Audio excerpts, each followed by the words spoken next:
Again outside, Grant Smith has missed with 3 straight fastballs on the outer half, and he is now working from behind. It's 3-0.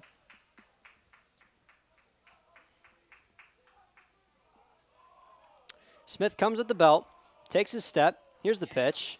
It is in there, strike one by Grant Smith. 92-mile-an-hour fastball right there. It's about where he'll sit. Topped out at 93 or 94 so far in the fall, according to Willie Bloomquist. 3-1 from Smith. Fouled back. And with the high cheese at 93 miles an hour, and Kian Vu just barely to get his bat to it.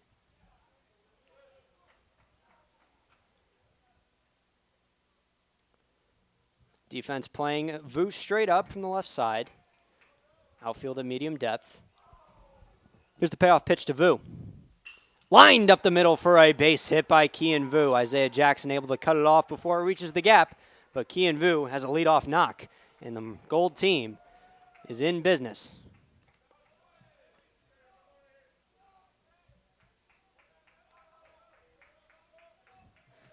Vu will now pass the baton to third baseman New Contradas, who had a standout freshman season for ASU a year ago. Started in 53 games, hit .309, had a crazy stretch in March and April where he hit, I think it was 514 games combined.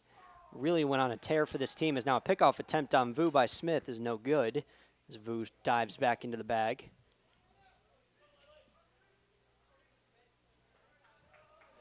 Vu certainly has the capability to steal bases, as here's the pitch to Contradas. Nearly grazed his elbow, but he got out of there. And Smith has come out a little wild here early on.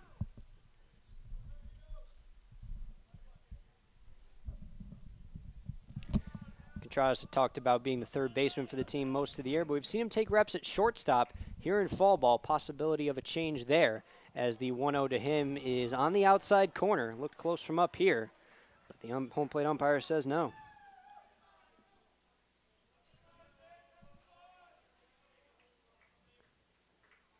Contradas, a mostly pole hitter with a lot of power.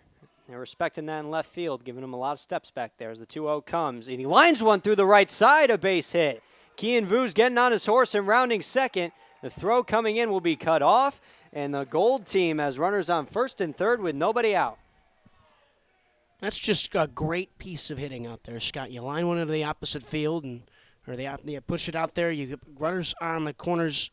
I don't think it's very fair, right? This Gold team is stupidly stacked. It's not Looks very like nice. Captain Matt Teeding picked one heck of a team.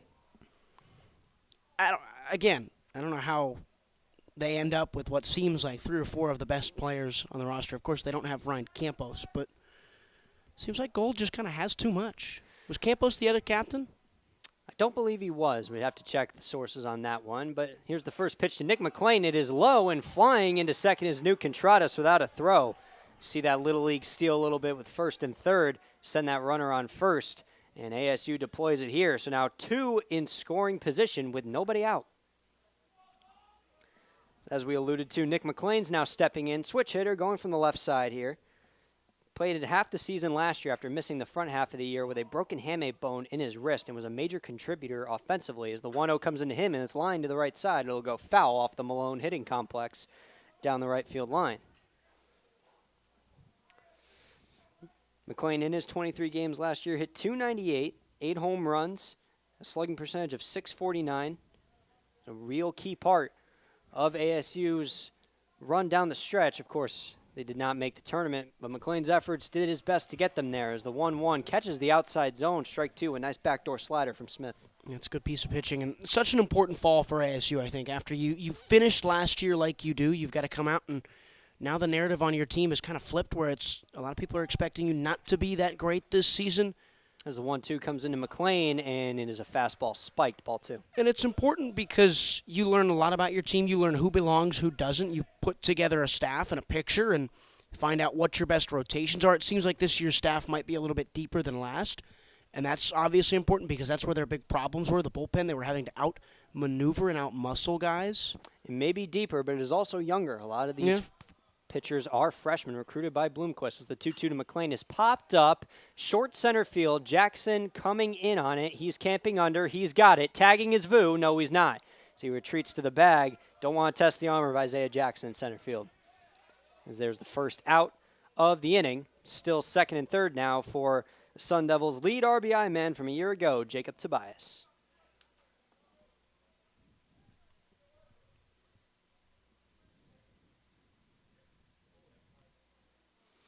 Tobias' 10 home runs were alongside Luke Keeschel as the only Sun Devils to hit double-digit long balls a year ago. Alluded to 59 RBIs on the year was the team best. Hit .317, started in 54 games. He's been the rock of this team now as a junior.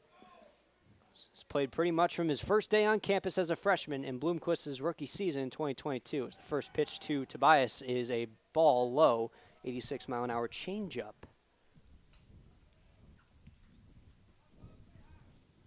Tobias stands high up in his stance. He's got the lefty-righty advantage here with Smith. The 1-0 to Tobias. Another one low in the dirt. So he's ahead 2-0. And we're going to get a mound visit here from the Maroon team as Grant Smith has come out a little wild here in this inning. Grant Smith, a part of a heralded freshman class by Bloomquist that Bloomquist called really his first recruiting class where it was his guys, him and Sam Peraza, the pitching coach's guys, where they recruited the arms they wanted. We saw last year they put together a rotation out of the transfer portal with Ross Dunn from Florida State, Christian Curtis from Texas A&M, Timmy Manning from Florida. All those guys got drafted. So it's now a really big rebuilding process to put together a staff, and it's going to be a young one, but as Bloomquist said, it's a talented one. As now we're back to action with Grant Smith's 2-0. It is a fastball on the outer half, and it catches the zone, strike one. And it's interesting that Willie and Sam come out and say that because most guys, they assume, okay, first full year, that's your first full recruiting class, and now it's another year for Bloomquist, a year after his first full year. And 2-1 to Tobias is lined into left center field. It's going to split the gap. Jackson able to cut it off just in front of the warning track, but not before 2 runs come in on the Jacob Tobias base hit. And the Gold team brings home 2 runs before recording 2 outs, courtesy of a Jacob Tobias 2 RBI single. Worst trot in baseball for Grant Smith there. You leave a ball across the plate, and it's lined into left center, and 2 runs are scored, and you got to go get behind home plate and do your PFPs. That's what I'm talking about, though, is like you've got all these kids here that are young and fresh, and you bring up a good point of how there might be more talented, there might be more depth to it, but it's a lot of youth. I think this is going to be a team that you're going to see drop a lot of weird ones in the non-conference, and it'll be difficult for them. First pitch now coming in. It is a ball on the inner half.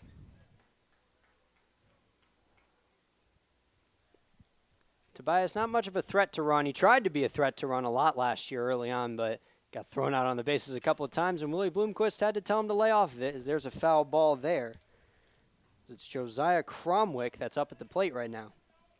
But again, I feel like it's a team that's going to lose some funky little non-conference games, and they'll also steal some in weird spots. That Ohio State series at the beginning of the year is going to be really interesting as they'll have a 4-gamer against a Power 5 school. Pickoff throw by Grant Smith is going awry and is going to the backstop. Jacob Tobias is going to take second base. So chalk up an error there on Grant Smith. And the Maroon team not looking too hot here in the first inning, Ryan. Nope.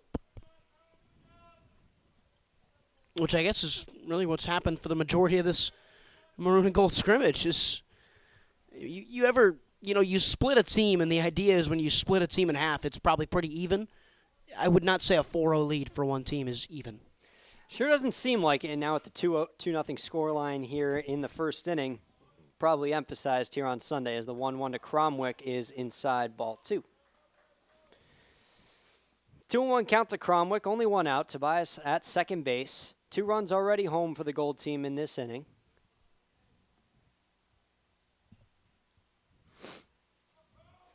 Two 1 to Cromwick. High and inside, ball 3.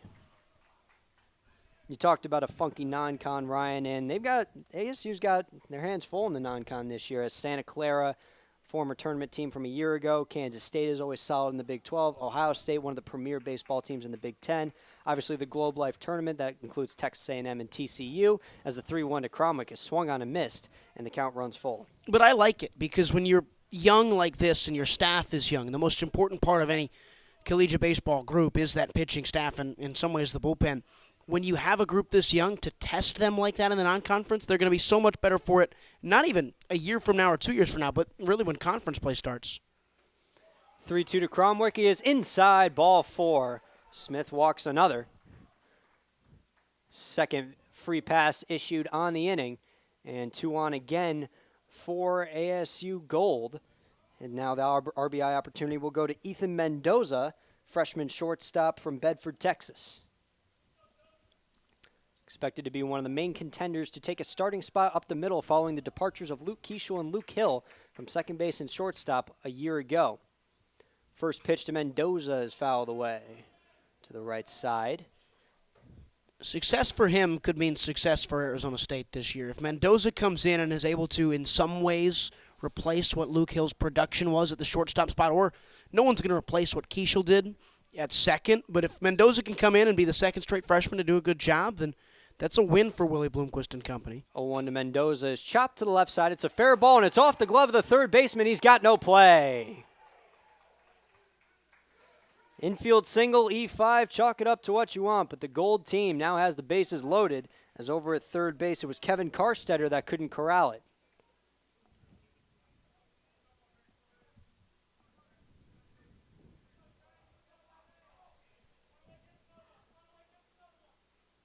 So the bases are loaded now. It looks like it is Jax Ryan up at the plate. Another freshman infielder from Verdigris, Oklahoma.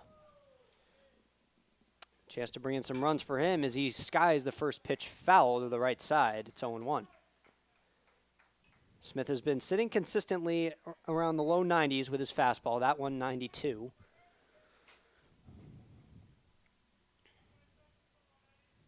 Gold team has been very loud in the dugout all week, I'm assuming, and tonight has been no exception. Cheering on their teammates as the 0-1 comes into Ryan. Swing and a miss on a curveball in the dirt. He's quickly behind 0-2.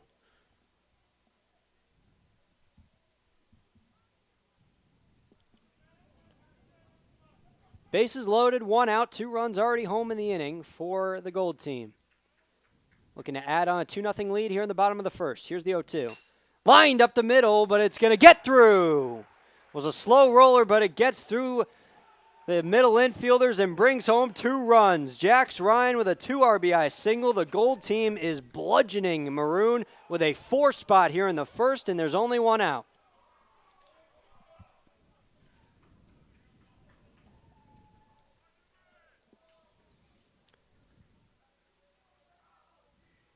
Ryan, if you're Grant Smith right now, a freshman, and you've given up 4 runs before you've gotten 2 outs, how do you keep going in this inning when you've got 2 more runners still on? Threat's not over. You just keep hanging tough and keep trying to find ways. At the end of the day, a lot of these kids out there will know that it is, a scrimmage, and that their job is they're going to get a certain amount of innings to prove that they are supposed to be here, and that's all you got to think about if you're Grant Smith. Is you've not shown a lot through your first, 5, 6, 7 batters, but you now probably have, 3 or 4 or 5 more to maybe prove it backwards that, hey, I do belong at Arizona State at this level. Because a lot of these guys, a lot of these freshman arms come in and they get shellacked early, and they learn very quickly that the college level is a vast difference from the high school level.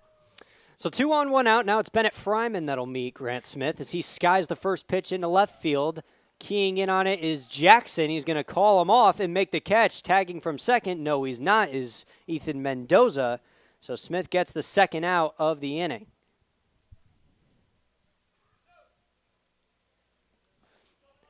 Fryman was hitting from the left side there. Another freshman from Frisco, Texas.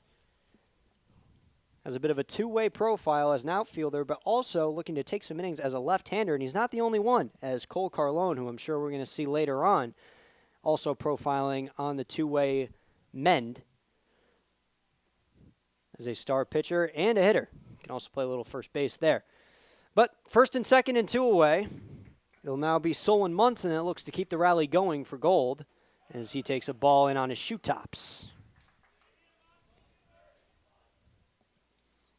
Munson, another freshman, a catcher from Dubuque, Iowa. Hits from the left side of the plate, throws from the right. Elite name. 1-0 to Munson. Ripped down the right field line, but foul. Tried to turn on the Fastball in the wheelhouse right there, just a little too jumpy. Put a good bat on it, though. That's something you're looking at as well with these kids who can have some pop to that aluminum bat. Healthy leads for both runners. Here's the 1-1 and a missed breaking ball in the right-handed batter's box, and it's 2-1 now to Munson.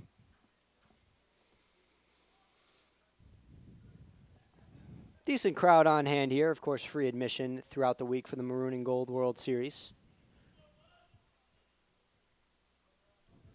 2-1 to Munson. Fouled back to the screen. It's a 92-mile-an-hour heater on the outside half. Just got the bottom of the barrel to it.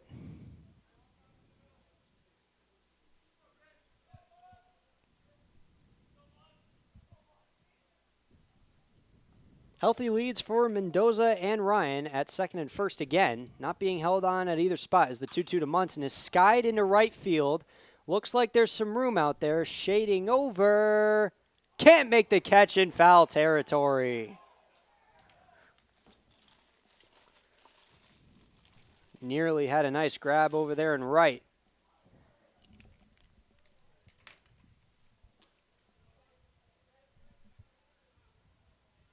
But the at-bat continues.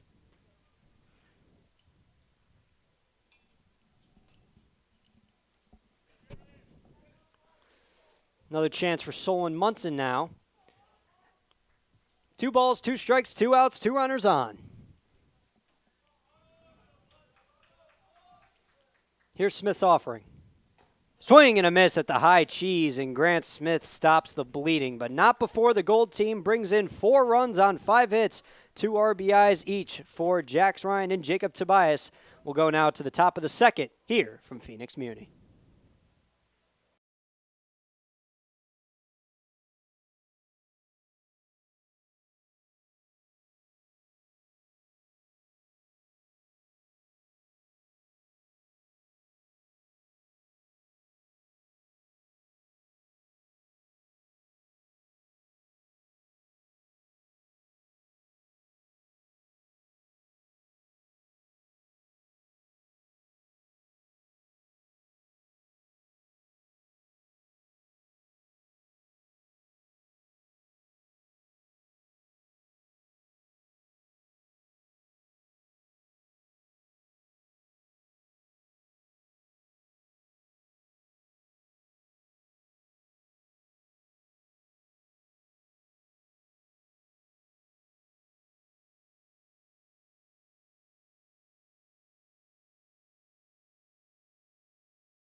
One inning down here from Phoenix Muni in the final matchup of the 2023 Maroon and Gold World Series. Gold team looking for the clean 5-0 sweep, and they've got a good start with a 4-0 advantage over Maroon as we enter the second frame. Austin Humphrey still doing the pitching for the Gold team. He'll be met by Brandon Compton to start the second. Compton, a redshirt freshman hitting from the left side as he takes a breaking ball that falls over the middle of the zone. Strike one. 77-mile-an-hour hook there from Humphreys. Had some good vertical drop to it. Infield shifted to the right on Compton, the lefty, as he rips one over to the right side of second base. It's scooped up by Mendoza short, and he gets it over to first for the out. Called a 6-3 on the right side of second base. Would not be legal in the bigs or in regular season play, but that's the nice thing about a scrimmage. You can do it how you want if you're Willie Bloomquist. Does that mean he can send 11 batters out there? It's his team. It's his scrimmage. Why not? First pitch by Humphreys is a strike on the outer half. Took a little bit off there with 87 miles an hour, but still catches the top half of the upper end zone. I say we walk down there and tell Willie to, put a guy on the left side of the batter's box and a guy on the right side at the same time. You're asking for a pretty high hospital bill if you do that, Ryan, as ball one misses low. Next offering by Humphreys is hacked at and missed by Jax Ryan. Excuse me, looks like we got our rosters a little mixed up here.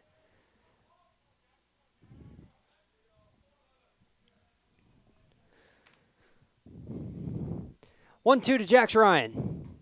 Inside, ball two. So Jax Ryan is on the Maroon team, we can confirm. Looks like we had a missing number on the roster. For the gold team, we were referring to someone there. 2-2 to Ryan, just takes it off the outside half. Really nice breaking ball there from Humphreys. It's a good pitch, and if he can throw pitches like that, successful season. Poor Jax Ryan. Lost 2 RBIs just by switching teams. Payoff pitch to Ryan. Swung on into left. It's going to get over the head of Ethan Mendoza. And there's a base hit for Jax Ryan, hoping to start something for the Maroon team.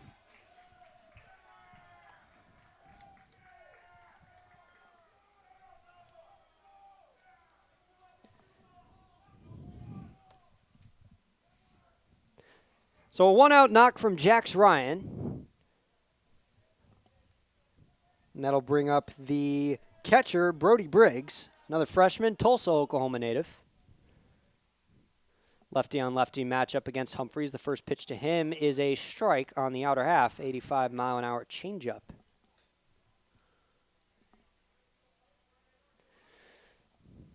Jax Ryan's got some wheels over there at first, and he's got a healthy lead with Tobias holding him on. Humphreys looks him back. Now comes to the plate, and a check swing foul ball from Brody Briggs, and he's quickly down 0-2.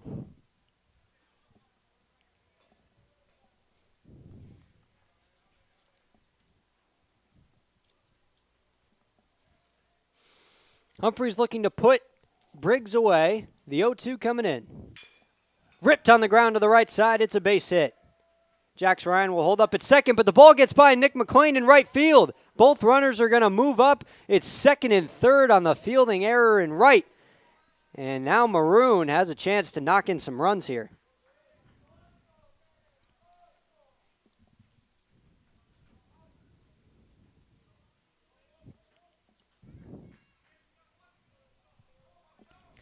The man that'll get the RBI chance is infielder Steven Ondina, an international member of this team from Gurabo, Puerto Rico. Originally from Florida International, where he transferred from. Doesn't stand too tall at 5'8", but plays way above his size, as Bloomquist said in the preseason, or pre-fall ball season. First pitch to him is chopped on the left side. Contrada scoops it up. He's coming to the plate. The throw and tag in time, and Jax Ryan is cut down at the plate. That was stupid if you're Jax Ryan. Ball hit to the left side of the infield. You're at third. It's a grounder. There's only one out. You don't have to run on contact, and you go. That's just trying to make a play when you don't need to. And instead of having guys on second and third, and with 2 outs, now it's 2 outs and nobody 90 feet away. Contradas was not playing that far back. So it looks like a base running there on Ryan's point. As now the first pitch to Cole Carlone is ripped into left. It looks like it's going to stand up there in left field for Josiah Cromwick, who puts it away. And the Maroon threat is neutralized. They get a couple of men on, but Austin Humphreys works out of the jam again. 4-0 to the gold team. We're coming back with the bottom of the second.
Inning and a half gone here from Phoenix Muni as the Gold team looking to add now to a 4-0 lead as they put up 4 in the first inning on 5 hits, with 2 of them coming home on a Jacob Tobias base knock. Looking to add now to the lead, it'll start with Ryan Kropel, hitting from the left side against Grant Smith, working his second inning of action. The first pitch is fouled back. 90-mile-an-hour fastball on the outer half to start him off. Kropel, another freshman here on the team, stands 6 feet, 180 pounds, primarily plays in the infield. Can get shifted around, though, a lot. A lot of versatility with this Sun Devil infield this year as the 0-1 to Kropel hacks and misses at the changeup that fell off the table. And that's been the theme, right, of the Willie Bloomquist era so far. If I can get dudes who can play 2, 3, 4 positions, I'm going to do it, right? He wants dudes who can play just a little bit of everywhere, give him options, give him room to work with. Very valuable in this day and age as the 0-2 to Kropel is taken upstairs, ball 1. I mean, if you've got a guy who can, play second, play short, could shift to third if you need him to, can step out into left field or center field and do some damage there, why not? Smith comes now with the 1-2. Another foul ball back here by the press box area from Kropel.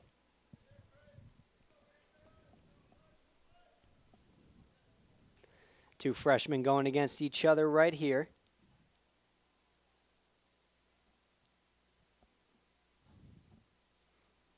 Infield and outfield playing Kropel straight up. The 1-2 to him is chopped to the right side, coming on to get it, and the play is made. That was Jax Ryan over there at second base that put him away. So there's a good first out for Grant Smith. And Ryan, how important is it to get that first out in an inning after you give up 4 runs, especially for a freshman? I mean, yeah, it's a confidence booster. Again, you're always thinking, hey, it's a scrimmage, settle in. But we also said when they were down 4-0 and he was kind of struggling his way through, the next 4 or 5 batters were going to be very important to settle down. He gets out of some stuff there to get out of the inning and then opens up the second with a much calmer start. Lineup flips over now to Kian Vu, and he swings and misses at the first offering from Smith. It is 0-1, gave him an 84-mile-an-hour changeup. Vu, in his first plate appearance, knocked a single through the left side and came around to score on the Jacob Tobias 2-run single. 0-1 to Vu. Leaves it outside, ball and 1. Vu playing center field today for the Gold team. Like we talked about, was kind of a 4th outfielder for the team last year. Played a lot with Nick McLean injured and played a lot of pinch hit roles down the stretch. So the 1-1 to him is taken in the dirt. Count is now even at 2-1.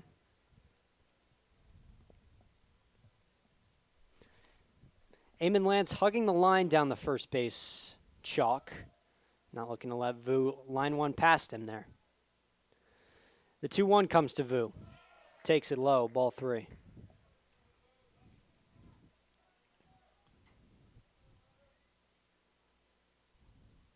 Outfield giving Vu a lot of respect. Playing him pretty deep back there.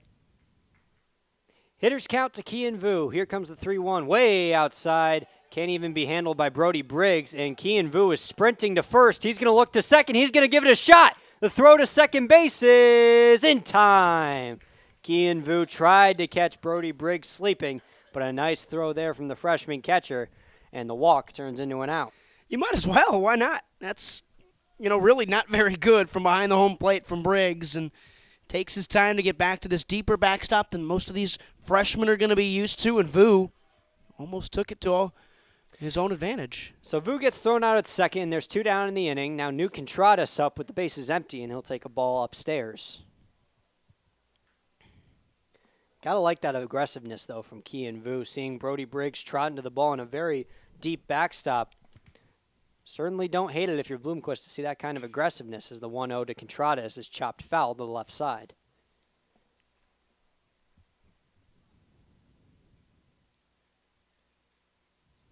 Shortstop Steven Ondina playing very deep, expecting a hard-hit rocket from Contradas. Was known for those throughout last year.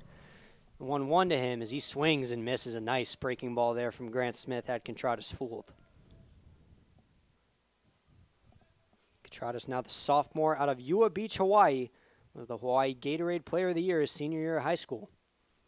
So he'll now face a 1-2 from Smith. Another breaking ball, line to shortstop. Ondina gets there. He's going to make the throw to first. It is in time. Nice play by Steven Ondina there at short to cut down New Contradas, and a much-needed clean inning there for Maroon. They'll come up in the third looking to get back in it. They're down 4-0.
Bring you back inside Phoenix Municipal Stadium on KASC, Blaze Radio's coverage of the Maroon and Gold World Series. Flip the roles, Ryan Sikora alongside Scott Sandulli. A new pitcher in for Arizona State. The Gold team up 4-0 with 4 runs in the first inning. It's Bennett Fryman, a left-hander out of Frisco, Texas. Yeah, Bennett Fryman, another heralded freshman of a class of arms that Bloomquist and Peraza both referred to as their first Hall of Arms that they recruited specifically. Bloomquist was new to the coaching staff in 2022, had to inherit a lot of the guys from the previous regime, but he feels that this is the class of arms that he really recruited straight from the jump. And he's very comfortable with Fryman. He has a full arm slot and throws a nice fastball over the top. It'll sit at around the 90s mile-an-hour area, and a very devastating breaking ball that drops off the table. First batter he'll face is Harris Williams, who steps into the left-handed batter's box, and the first pitch is up and in for ball number 1 from Fryman. Catcher is still Solon Munson, moving left to right.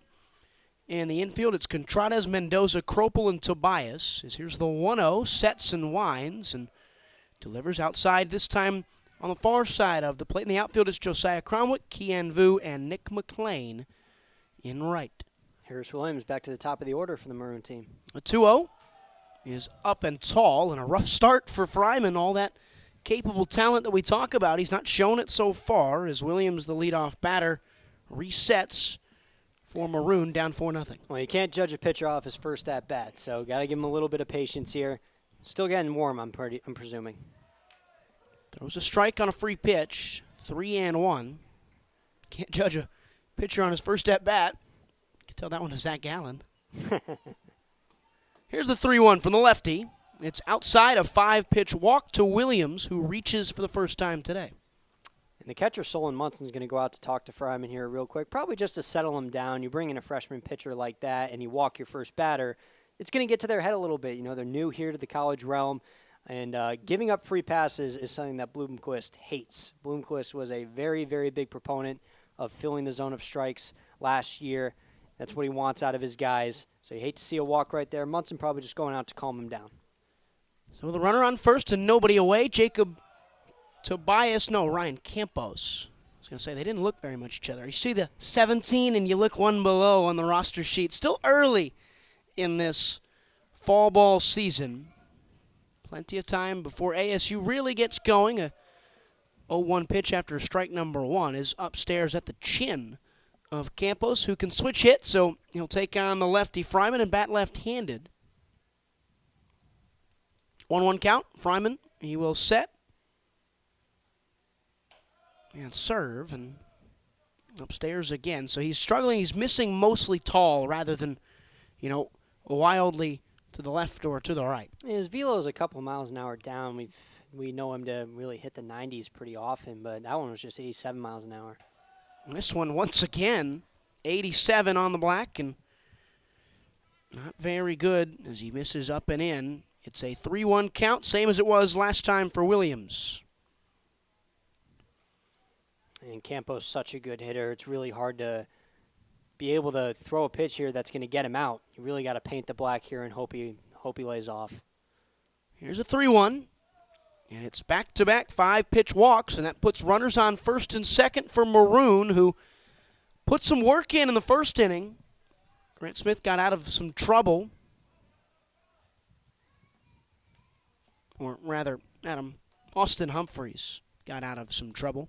Going to get a mound visit here to Fryman after 2 walks. And like I said after the first one, when you're a freshman, you're giving up free passes, you can get in your head very quickly. It's very important in baseball to really have amnesia. You got to flush the previous at-bat and work with the situation you have at hand.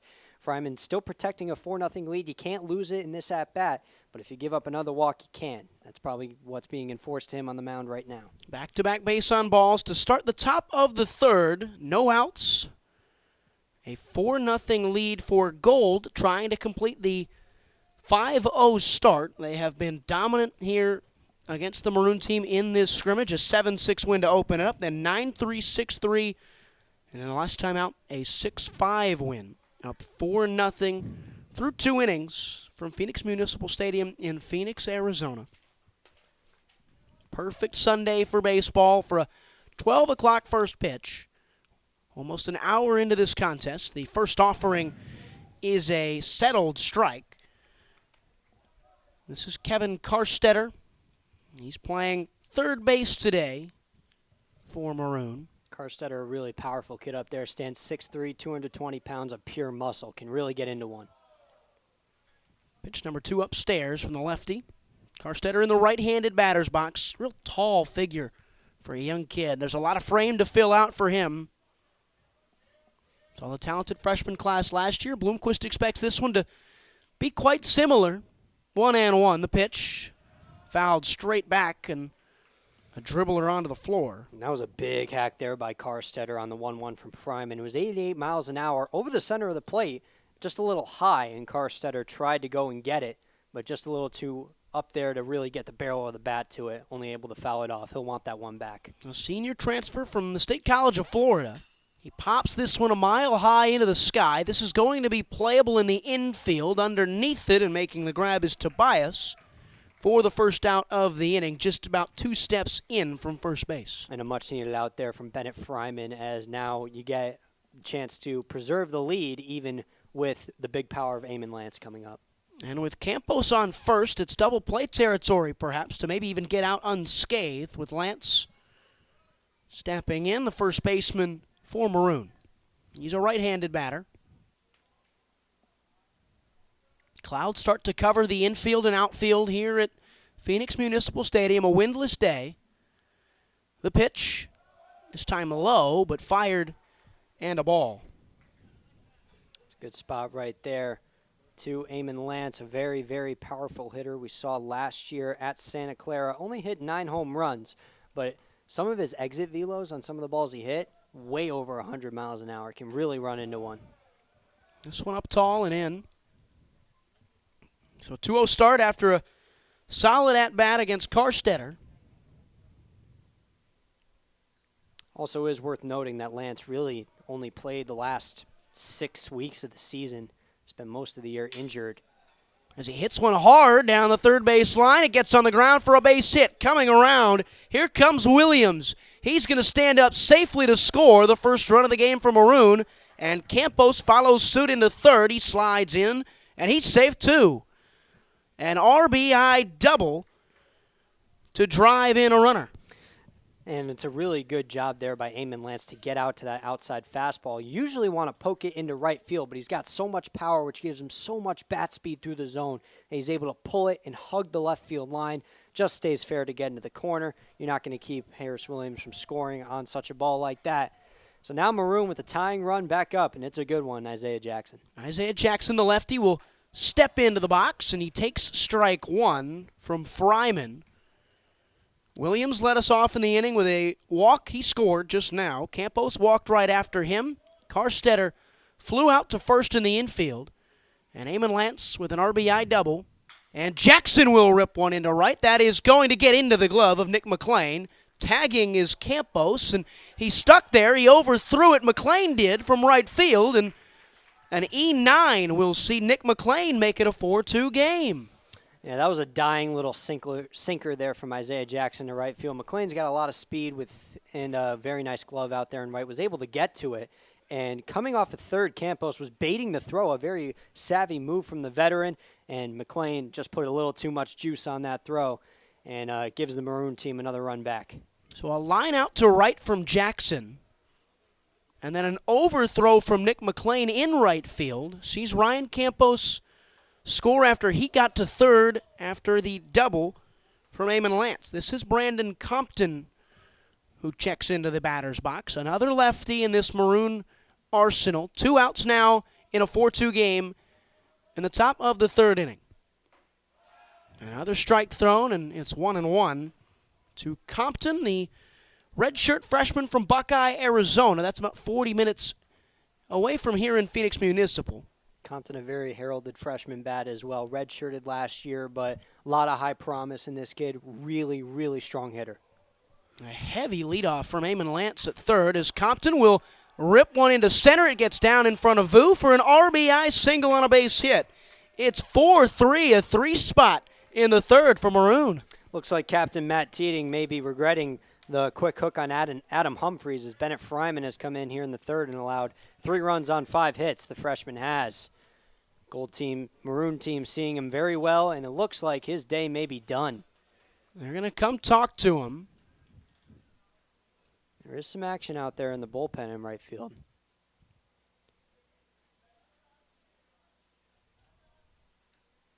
And Fryman is going to come out.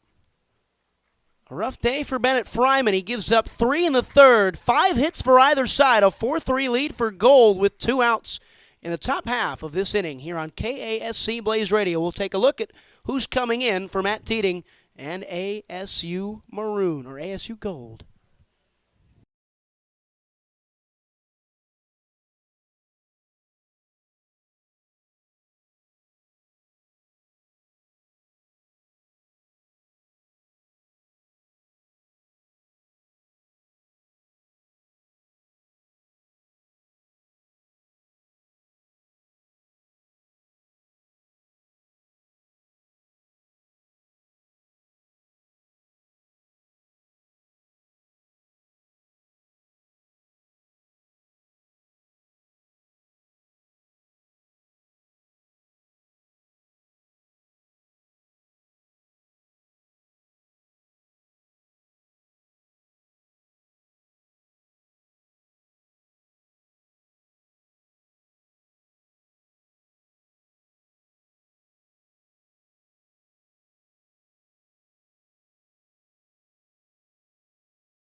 Back here at Phoenix Municipal Stadium, 4-3 with 2 away in the top of the third. A 3-run inning for Maroon. They've started to pile on the runs. Ryan Sikora, Scott Sandulli.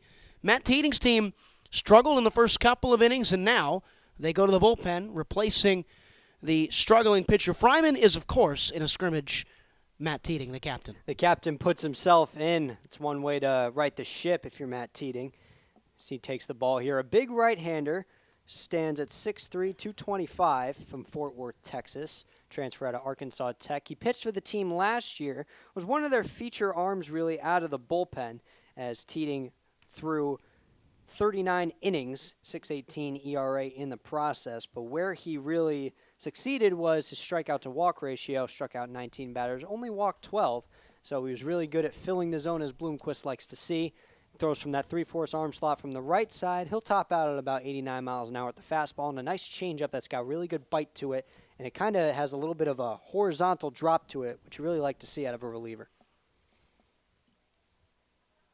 Teeting turns to himself to try and right the ship with 2 outs in the top of the third. The first batter he'll face, the righty Jax Ryan.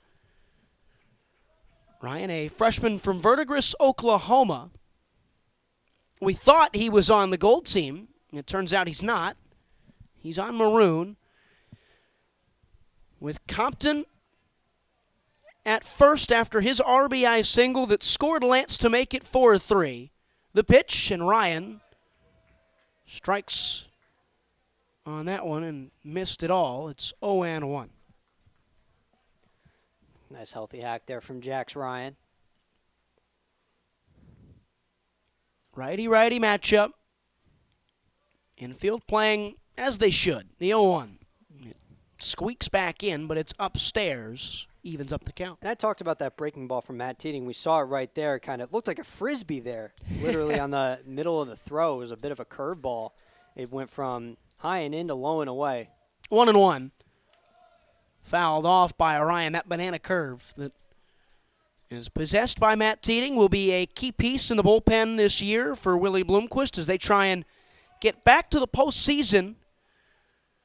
Should have been there last year, limped across the finish line in 2023, and were unable to reach the college baseball tournament. Another breaking piece is pushed foul down the third base line again. And you talked about how they really limped to the finish line. They were out to a fantastic start. They played a very pivotal series with Stanford here at the beginning of, I think it was May, where the Pac-12 lead was on the line. Arizona State got swept, and it all went downhill from there to the point where it went from possibly even hosting a regional to not even making the tournament.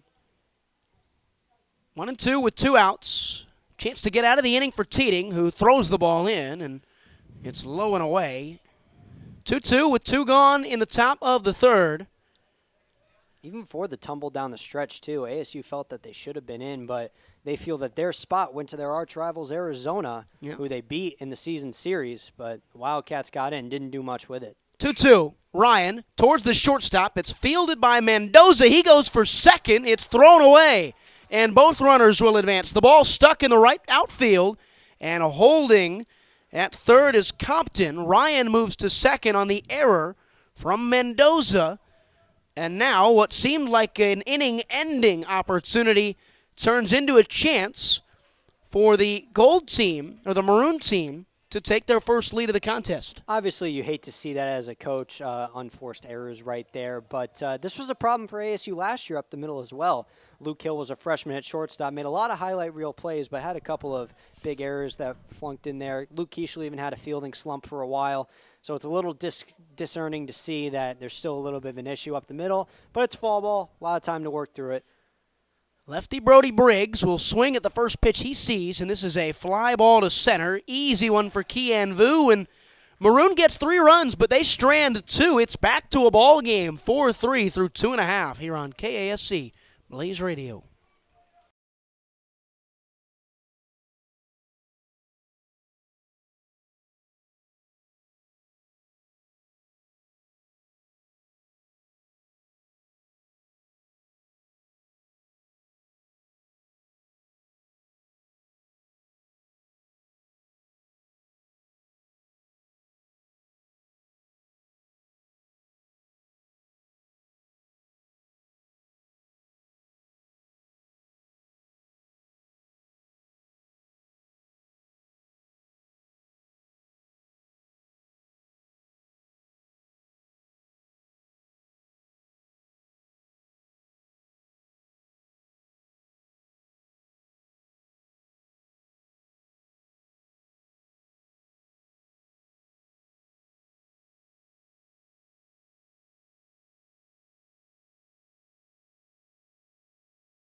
Back here at Phoenix Municipal Stadium,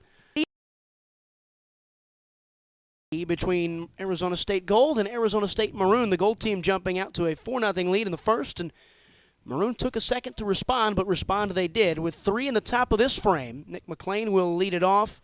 The new arm in there is Matt Cornelius, a transfer from Pima Community College, Scott. And Matt Cornelius comes in with that 3/4 arm slot. Throws a nice hard fastball at around 87 miles an hour. Doesn't have the velo on it, but it's got that late ride that you hate to see as a hitter because it can really throw off your timing. But a really good hitter is going to get to see it first in the switchman, Nick McLean. A junior from Zuni, New Mexico, by way of St. Pius High School. We were talking about it going to break at the top half of the third. This is an Arizona State team. We discussed it, right? They limped their way to the end of the regular season, missed out on the tournament, first 5 teams out. They felt they lost their spot to their rival Arizona, who they beat in the season series. We talked about the Stanford tie, and how about the 3-game set against Oregon State, where everybody felt this was an Arizona State team that legitimately could host a regional, as the lefty lobs one into the right-handed batter here now after the switch. And it's a 1-0 count to McLean. And along with Stanford, Oregon State has really been the torchbearer of the Pac-12, and it was a really good litmus test for Arizona State early in that season. Wound up taking 2 of 3 from the Beavers. Another ball in. It breaks late, but misses wide. It's 2-0 on the outside. And that series had no shortage of fireworks. That was offensive firepower. There were finals, I think, of 13-11, 9-8. Very fun series. Isaiah Jackson in a walk-off grand slam in Game 2. 2-0. Upstairs, 3-0 now to McLean. If it serves me right, I think they scored about 32 runs against the Beavers over those 3 games. They were the first team to do that in quite a long time against the team from Corvallis. Corvallis team that led all major categories in pitching at the time as well in the conference. As McLean takes the 3-0 to left, looking back in a home run for Nick McLean.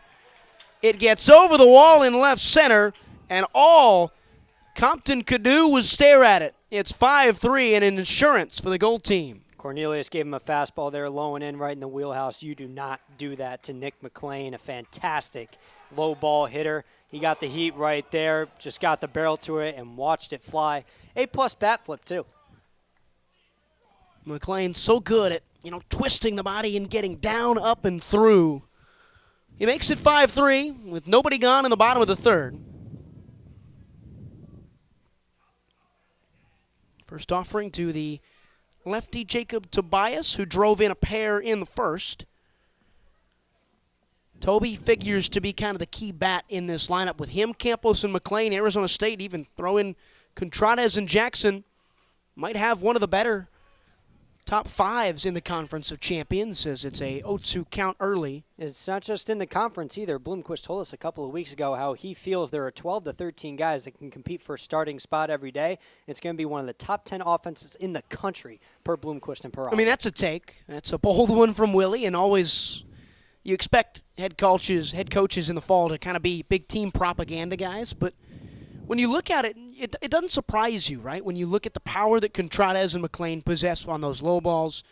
It's 1-2, by the way, and it's outside, so it's evened up after an 0-2 start. You look at those two, the pop that, McLean and Contrades can both possess. Tobias, that upper body strength. Campos, who's going to bat 400 this year in all likelihood.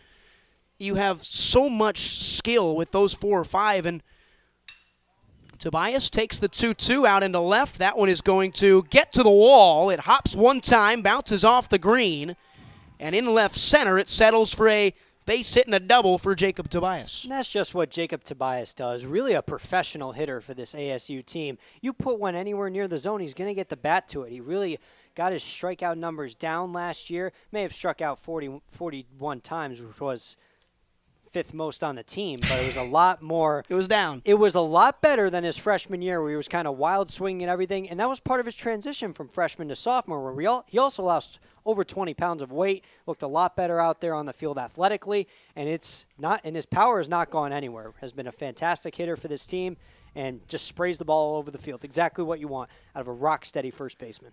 So a home run and a double to start the bottom of the third inning as Tobias stands on second. There's a pickoff and a rough introduction to Matt Cornelius. Another freshman greeted by quite the welcoming committee, as we saw it happen to Bennett Fryman. Now Matt Cornelius Gets met with the gopher ball by McLean, and now a double from Tobias. Now he's got to work out of it. Nobody away, and the first offering after the pickoff is pushed into right field. It's a looper, and it's caught out in right by Williams. Tobias holds at second, and that's the first out of the frame issued to Josiah Cromwick. A little bit of a Texas Leaguer pop-up there right there, and really good communication between Ryan and Williams. It's one of the more underrated parts of the game is the fielding aspect and the communication that goes into it. You get a lot of those Texas Leaguers where guys can run into each other. Maybe they think the other's going to catch the ball and it plops down. Really heard Williams take control out there, exactly what you want to hear out of a fielder. One gone. Still a runner on second. This one is pushed foul down the right field line by the shortstop Mendoza, who made a pretty sound play and then also threw away a ball for an error in the last inning as well. Two sides of the sword there for a freshman right there. It's kind of how you learn. You make one good moment, you make a mistake. It's the way it goes. It's how you learn as a young buck. 0-1. I want to talk about Jacob Tobias in a second as Mendoza lifts one to the devil deck, and it's foul down the right field line again. It's 0-2. That was kind of the big story with Jacob Tobias last year, is all that weight that was lost, the muscle that was put on, his time in the Cape, and he comes back, has a much better season than an already good season that he had had the year before, and now there's another jump expected as he is hoping, and people are hoping, that he will be leading this Sun Devil team back to the promised land as this one's lifted by Mendoza, another Texas Leaguer in right center, and it's claimed in shallow right by Williams for the second put out of the inning for him in right. And you talked about that leap that Tobias made, and now it's his junior year, expecting an even bigger step forward. Hit .317 last year with 10 home runs and led the team in RBIs with 59 on one of the best offenses in the country, or more so really in the conference. But Tobias really hoping that Bloomquist is that Tobias can keep that power number while also still spraying around the ball for an average, kind of like a Paul Goldschmidt kind of role where you can hit .330 but also hit 30 home runs. Unknown number 5 steps into the right-handed batter's box. 2 outs. With 1 run here in the bottom of the third inning. We do not have a number 5 on our roster, so please forgive us. Hence why he's unknown number 5. Unknown number 5. We thought it was Jax Ryan. Jax Ryan wears 4, so we just kind of assumed closest number counts. It did not count in this instance. The 0-1 to him is inside, and it's 1-1, 87 miles an hour. Maybe it's Pat Murphy's ghost that's up there. Pat Murphy's hologram. The new manager of the Milwaukee Brewers, formerly of the Arizona State Sun Devils, was Willie Bloomquist's coach when the Sun Devils made it to Omaha in 1998. Was he a number 5 as a manager? I believe he was 10. Chopped through, so it makes no sense that he's the ghost. Well fielded by Undina, and he throws from the shortstop spot across the diamond for the third out of the inning. 5-3, a solo shot from Nick McLean has us where we stand after 3 on KASC Blaze Radio.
Visiting half of the fourth inning now from Phoenix Municipal Stadium. Ryan score, Scott Sandulli. 5-3 lead for the Gold team, the home team here today. They go back out on the defensive side, and it is Matt Teeting who got them out of the jam in the prior frame. Teeting worked a nice inning there in the third inning after relieving for Bennett Fryman to kind of stop the bleeding of the 3-run rally. And that's kind of what Teeting does as a real stop-the-bleeding kind of guy. Last year, he was always the first guy out of the dugout at the end of the inning to greet the guys, get them hyped up, and get them fired up. Really fitting that he is the captain of this Gold team. A really good clubhouse guy and a fantastic teammate. Got a cool walk-up song, too. Steven Ondina fouls the first one straight back, claimed by the Muni Green. Right-handed batter who's more for the glove on this roster than the bat, but he lines one into center, and that will get straight into the glove of Kian Vu. Yeah, a bit of a long swing right there from Steven Ondina, which not necessarily a bad thing, but you can kind of get out in front of pitches. Did put it straight away to center field, but gets caught right there out in center. Just a little out in front of that fastball.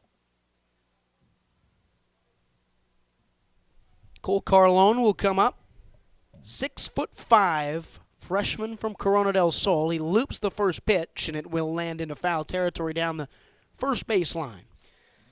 Carlone really maybe the crown jewel of this freshman class for Willie Bloomquist. He talked about in media availability a couple weeks ago how Carlone is really their premier left-handed pitcher out of the freshman class, and he's doing two-way as well. Played a little bit of first base and can really mash us on the same Hits token. the crap out of the ball. Yes, I believe is the correct term. He can smash. It's 1-1 with one away to him.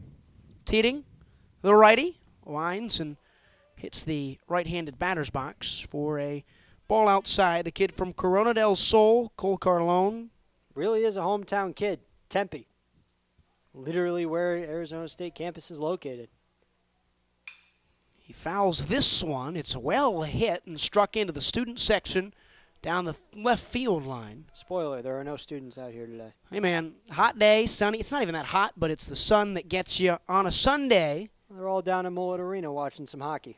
Hockey school, some have said. Yeah, that's what they're saying around here, but always still known as college baseball's greatest tradition, ASU is. All those retired numbers just to the right of the batter's eye out in left field. Dustin Pedroia. Reggie Jackson, Barry Bonds.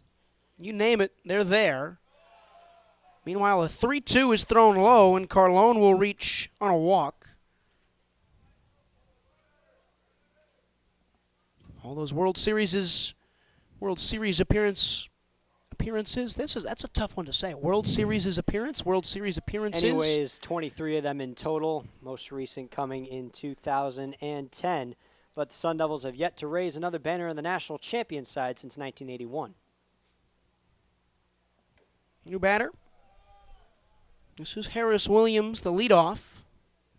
Back to the top of the order, that produced 3 runs in the third, so a chance here for Maroon to not only get the run back that Nick McLean added with the solo home run, but to even tie or take the lead. It's a 1-0 count to the lefty Williams. The runner on first is the big fella from Corona del Sol. That one's going to get down for a base hit in between first and second. Carlone's on his way for third, and the throw will not be in time. Cole Carlone slides in, and he's 90 feet away. Runners on the corners with 1 away. And Carlone at 6'5" wasn't necessarily flying around the bases right there, but those long strides that are going to get you going throughout on the turn on second. He took a really good angle cutting off the front of the base like coaches always teach the young kids. McLean's got a very powerful arm out there in right field, but very nice fundamental base running by Carlone. Negates it. And now a real good RBI opportunity for the best hitter on the team. He moves in slow motion, Cole Carlone. A sloth in speed. This is Ryan Campos, as you mentioned, the best guy on the roster to have in this spot. Runners on the corners with 1 away. Campos, I say the best guy to have in this spot, mostly because hit .388 last year in the 44 games he played. Only had 8 home runs on 24 RBIs, but most of that was because of his lineup placement. Hit second a lot, didn't have the chance to really bring in a lot of runs. That was mostly up to Luke Keeschel, Jacob Tobias mostly. But Campos, another thing that was big about him was just how much he got on base. He was often the guys that got knocked in by Keeschel and Tobias. A .503 on-base percentage. This man got on base more often than he didn't. That is unbelievable even at this level. They teach you in journalism school that numbers aren't the most important thing. Scott just dropped a lot of numbers, all of them very important about Ryan Campos. They give you the context to let you know that the kid is one of the killers in this country. Genuinely believe this is a Golden Spikes candidate upcoming season. He could be if Arizona State have a successful season behind him. First offering is lifted by Campos. This could be playable. It won't be. It just escapes the field of play down the left field line. I'll tell you, if Campos even makes a run at the Golden Spikes, gives ASU another chance at the tournament, I would not be surprised at all if number 17 goes up on the boards in left center next year. He's a first-round pick. I agree with you. He's probably going to be the first one for the Sun Devils in some time. Keishel was second rounder. A second-rounder, number 42, I believe, as Campos lifts one into center field. This one's going to be at the track. What a diving catch. Tagging at third is Carlone. He will score to make it 5-4. But what a snag from Kian Vu out in center. That ball went 394. As a former center fielder, when you're going back on those balls, you could really get kind of lost in how you feel for the wall. Kian Vu had that hand out there the whole time. Kind of got turned around a little bit between his glove side and his non-glove side, but gets back to the track, feels for the wall, leaps up and makes a beautiful catch. Defensive masterpiece right there to save multiple runs. You're fine with letting one get in that scenario. That's the second out of the inning. It's a 5-4 ball game after Campos connected on one that Kian Vu caught, and Cole Carlone carried himself from third to home. This is a liner down to New Contrades at third. It's a low throw, but gunned and grabbed at first for the third out of the inning. It's 5-4. We are through the top half of the fourth inning. It's Maroon slowly making their way back into this one here in the Maroon and Gold World Series, game number 5.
Bottom half of the fourth inning. Gold comes back up to the plate, up 5-3 here on KASC Blaze Radio. Matt Cornelius still out there for Maroon after they got another run in the fourth. A bunt is laid. It'll go foul down the left field line by Bennett Fryman. Saw Fryman on the mound a couple innings ago surrender 3 runs. Looks like Willie Bloomquist is going to give him another chance. Now at the plate, and that's not a surprise, comes in as a two-way player. Primary position in the field is in the outfield. 0-1 sees the strike zone from Cornelius. Important that he gets a chance to settle down here in his second inning of action. One of two guys, like we talked about earlier, Fryman, that can play both ways. The 0-2 is slapped into short. It's going to be fielded by Ondina, and the throw is in time. Or no! They got him away. The foot had to come off the bag from Eamon Lentz, and that will be a man standing on first for the Gold team. And that's a break there for Bennett Fryman. He kind of flailed at that 0-2 pitch. It was really a defensive swing and just rolled it to short. Steven Ondina had plenty of time. Fryman didn't necessarily have the game-breaking speed to beat it out, but the throw was a little rushed, and it took Eamon Lentz off the bag. So free pass issued there by the Maroon team. and Bennett Fryman breathes a sigh of relief. And Undina, who made a beautiful pivoting, pirouetting play at shortstop to end an inning a couple of innings ago, makes a mistake, and this one on a first pitch is lined into right for a base hit from Solon Munson. Into the glove of Williams, and runners at the corners. The big bats, the hot bats of the Gold team, keep on coming. No outs in the fourth. Runners go to third and first. And that's what makes an unforced error hurt even more, when you can't make a seemingly routine play like that when you're on Dina, and then it snowballs into a hit. You should instead having of one out with a runner on first. You got no outs with a runner on first and third. Lefty Kropel. He comes into the batter's box. Chance to drive in a run for him. He swings on the first one he sees over the arm of Undina for a base hit into left center. Coming in to score, pretty easy, is Fryman. No throw. It is a 6-4 lead, and 3 batters come up, 3 batters get on, and another run crosses for the Gold squad. And what the best teams do in this game is to take advantage of another team's mistakes. They don't happen too often when you get to this level, but that makes it even more important to pounce on them when they do. We saw the error from Undina, and now 2 straight hits follow that put a run on the board that very easily could have been avoided. And Kian Vu will come up, who's the leadoff batter. Vu will show and throw away. This ball is thrown back across towards second after it got to the glove of Briggs. It's up tall. Undina hung on to it.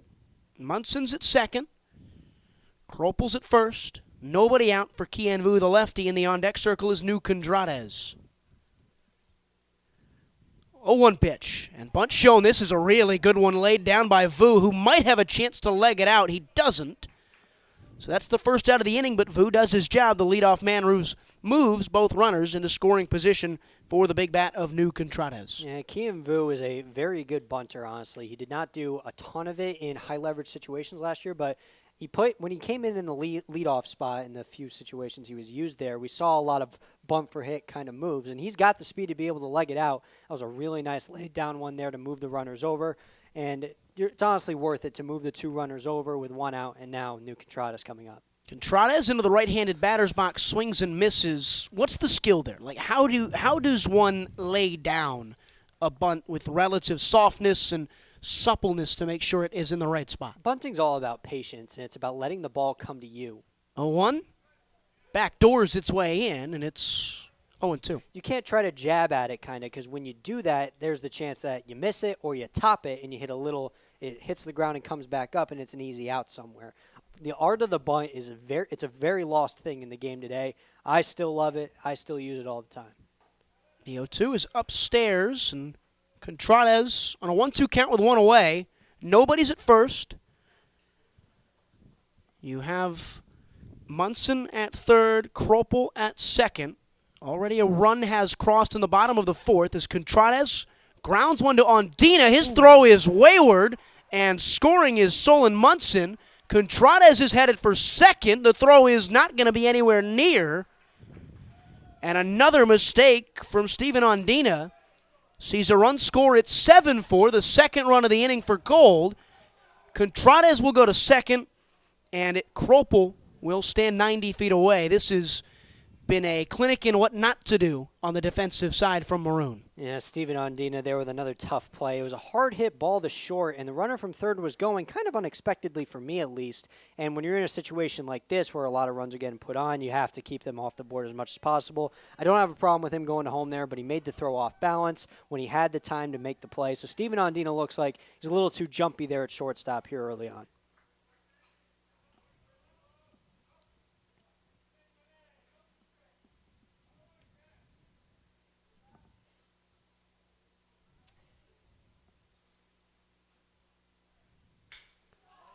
Popped into left by McLean, and that will land into the gap at the warning track. Nick McLean in left center. You heard the bat pop, and 2-run score, a 2 RBI double.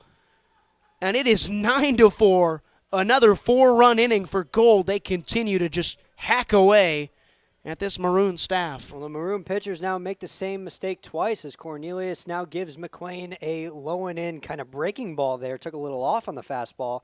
And maybe it saved it from really going out, but McLean still poked it into deep left center into the gap. That is his pitch, whether it's on the left side or the right side, low and in. That's where he can get the bat to.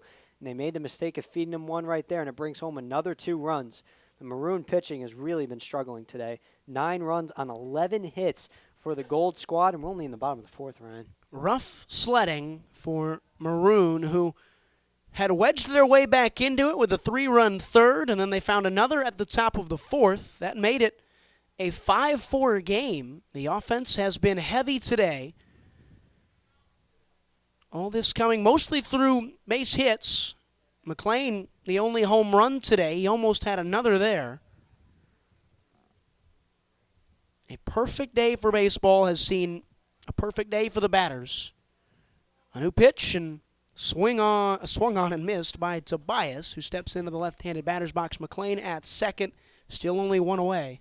And even at just 70 degrees, the ball is not going to get much of a carry with the heat. And that just goes to show that Arizona State, once we get into the dog days, really, of April and May, where it can get up to 90 degrees out here, like some of those balls are going to fly a little more for Arizona State.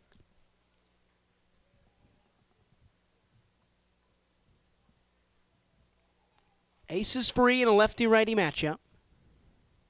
The pitch, and Tobias ropes one into right field for a base hit. Coming around is McLean. He's probably going to trot and stand up and score. An RBI single for Toby.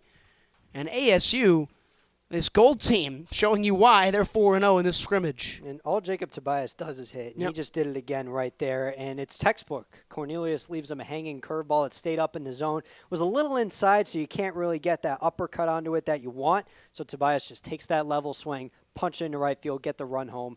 Beautiful piece of hitting there by Tobias. And it looks like that's the end of the day for Matt Cornelius. You talk about this team, and we've already touched on it a couple times, Scott. When you've got Ryan Campos and Jacob Tobias and New Contrades and Isaiah Jackson and then Nick McLean, who we only really saw burst onto the scene at the latter half of a year ago, that 5, which is the 5 we've talked about a lot, has the potential to be one of the best first 5s in the conference. We spoke on it earlier. And do you see the vision of Willie Bloomquist where he says, hey, we can be, can is the key word, but we can be a top 10 offense in America? I truly do believe that that is the ceiling for them, and it's not just because of the top 5 guys they have. I mean, Campos with his high batting average, high on-base percentage, Jacob Tobias' steadiness, New Contrades, he had some strikeout problems last year, but looks like he's gotten a little better about that here in fall ball. And then you kind of piece together everyone else that's going to be coming into the fold. Eamon Lance has a ton of power at first base. Kevin Karstetter's a really nice hitter. Brandon Compton puts bat to ball. Bloomquist told us a couple weeks ago how 12 to 13 guys can really contend for a spot to start every single day. I firmly believe that. There are enough guys on here that can hit enough to the point where they can be in the lineup every day, and that's going to be important considering ASU lost Luke Keishel, lost Luke Hill, lost Ethan Long. It's really, really massive for them to be able to have that continuity in the batter's box. And let's leave it to an exercise, right? So let's take a look, right? You expect Vu to be the leadoff batter in this team this year, or is it? It's probably not Ryan Campos, obviously. I think it's going to be a little bit of a wait and see. I think Kian Vu can certainly contend for it. I wouldn't be surprised to see Isaiah Jackson get that kind of nod just because of the kind of flair he plays with. Really fast runner, but he had some strikeout issues last year. Nothing uncommon with a freshman, but I think if he can patch that up, he's got a really good chance to put himself in the leadoff spot. But the thing with him is he's got a lot of power, too. So you might want to save him for like a 5 or 6 spot for some protection in the order for the Tobiases and the McLeans of the lineup. And then you simply start to set your eyes on the heart of the lineup, and you see Tobias, right? Toby would be a guy that you would probably want to put into that spot. McLean is probably the 2 or 3 hitter in this team with his lefty power. Then, of course, Campos, who's probably the 2 or the 3 as well. You want to get him in that first 3. So, Vu, to me, it seems like a Vu, McLean, Campos kind of as your top 3. And then you're threading with Contrades and Tobias and Jackson as your 4, 5, and 6 type of range. As the first pitch will come in as we restart, it's outside.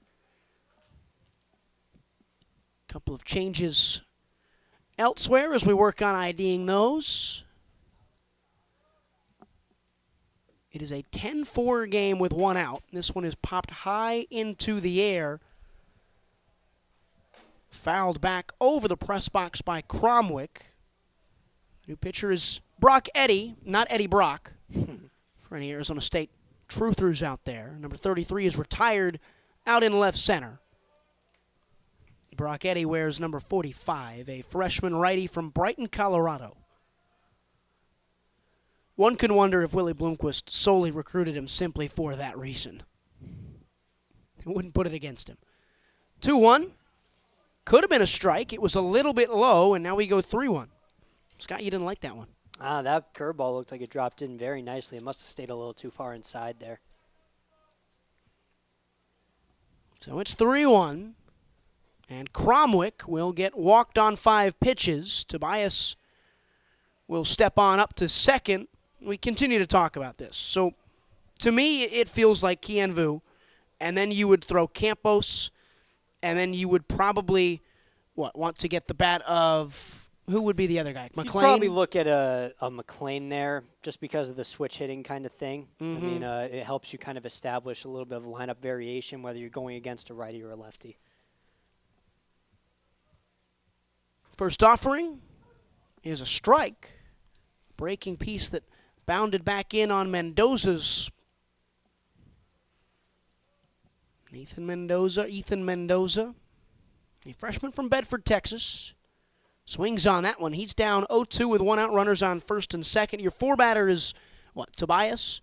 Probably looking at something like that. I personally think McLean might have a chance to start at the top of the order, but I'm not sure if his speed is going to be able to get him there. Yeah.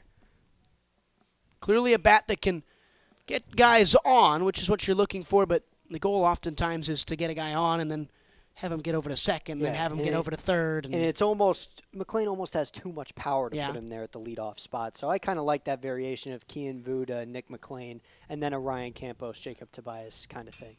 This one, a looper, will be caught by the second baseman in the grassy area of the outfield. It just touches beyond the dirt.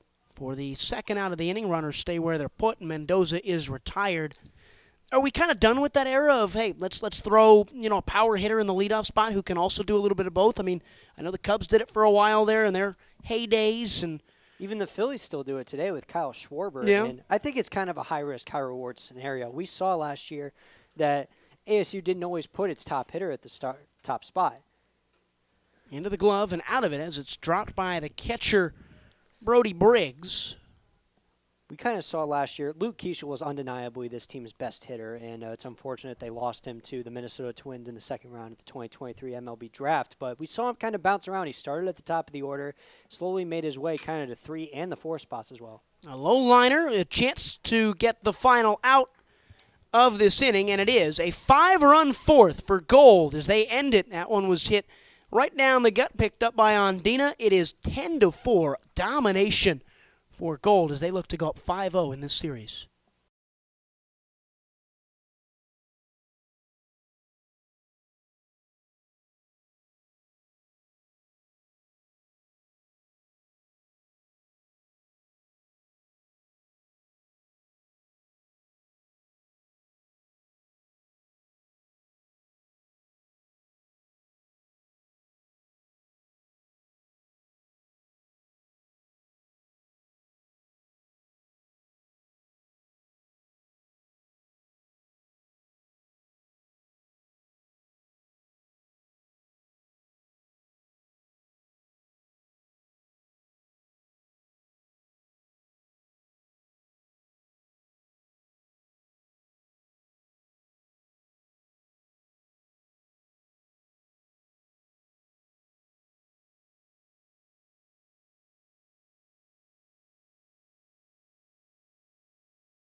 Fifth inning now getting ready to get underway from Phoenix Municipal Stadium. The Gold team looking to take all 5 games of the 2023 Maroon and Gold World Series, and they're in good shape to do so, leading 10-4 with 9 outs left to get.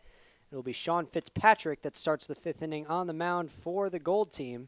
Fitzpatrick, a lefty from Spring, Texas, a transfer from Arkansas, a baseball powerhouse over in the SEC, only had 3 relief appearances in Fayetteville as a true freshman, and came over to Arizona State looking for some more innings, and he will profile to be maybe the top left-handed arm out of the bullpen for this Sun Devil team, and he will be greeted here in the top of the 5th by Eamon Lance, big power bat, had a RBI double in his last plate appearance in the 3rd, part of a 3-run rally in that frame that got Maroon down to a 5-4 deficit.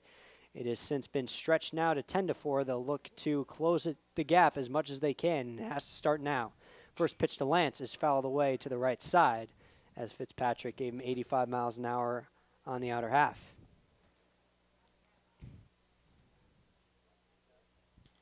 Outfield playing really deep to respect the power of Lance, who can really poke one out there, standing tall in the zone. He's got the righty-lefty advantage. The 0-1 to him. He swings and misses at the slider.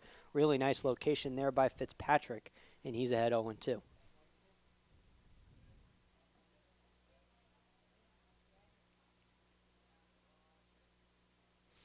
Fitzpatrick comes to the set.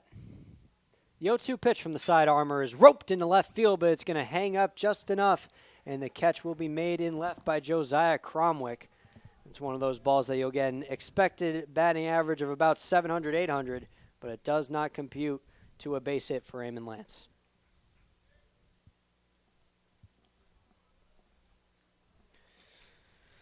So Fitzpatrick retires his first hitter of the 5th, and now he will face Isaiah Jackson in the lefty-on-lefty faceoff. Jackson hit a sacrifice fly in his last at-bat.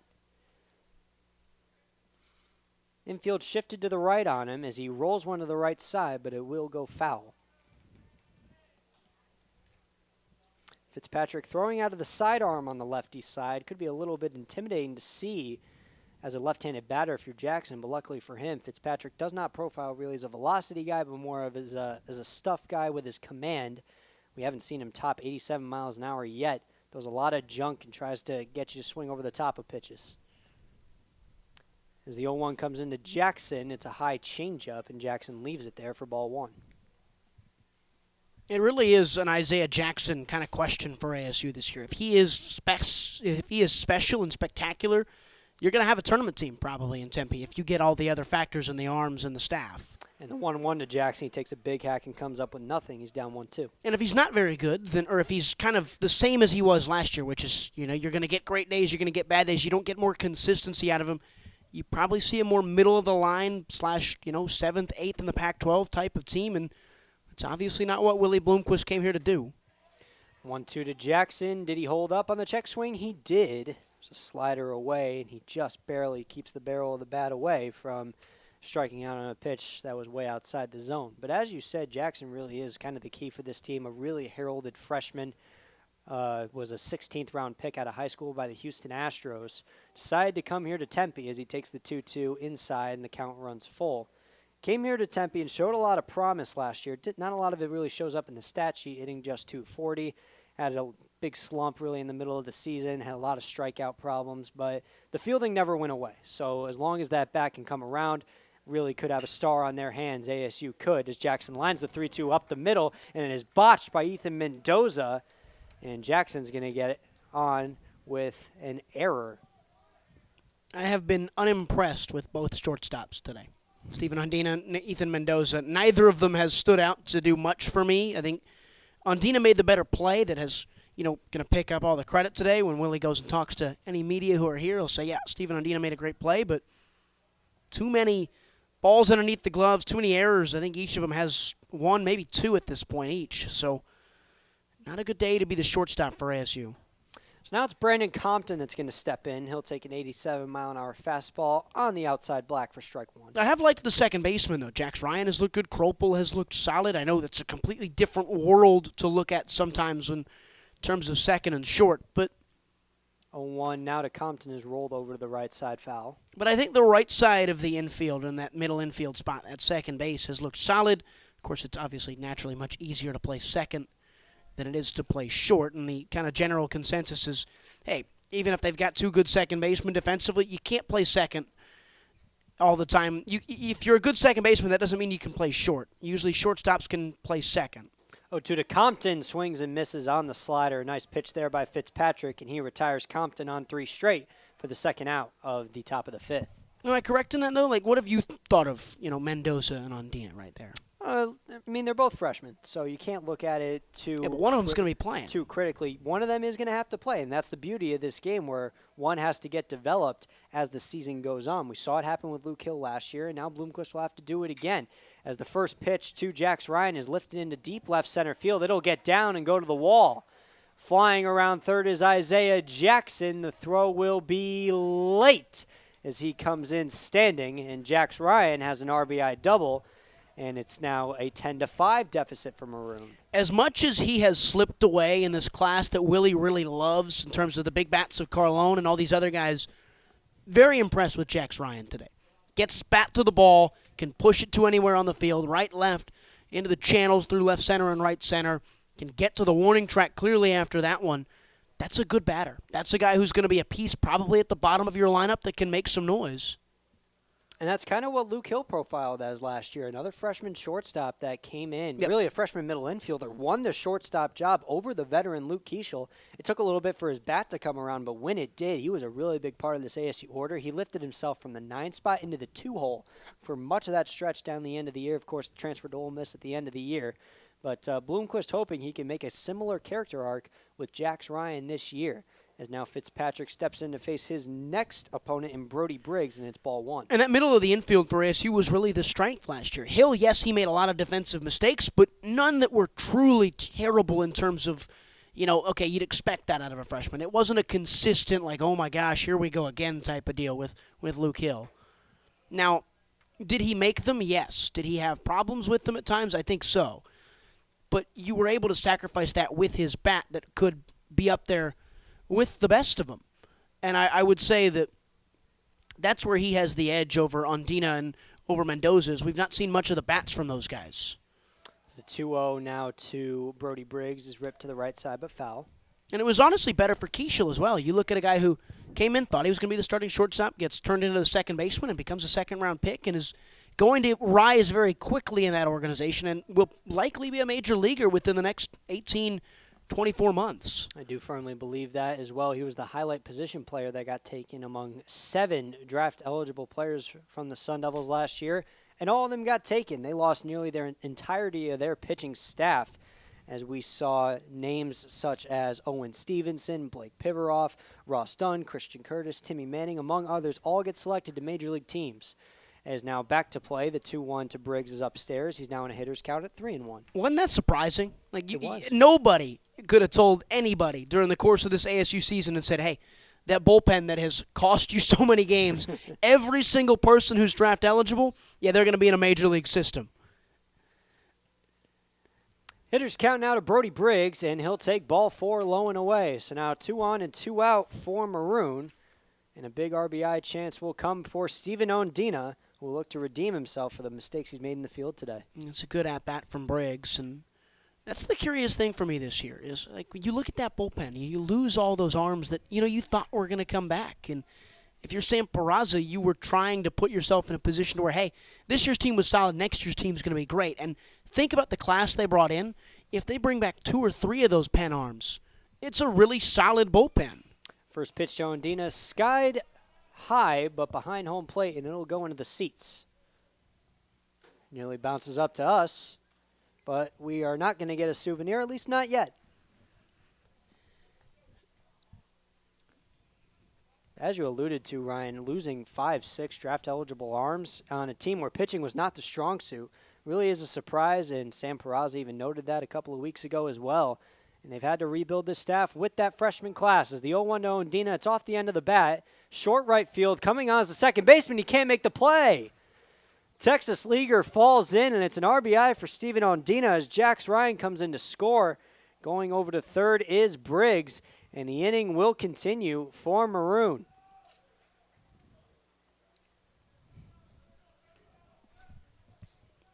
Mistakes.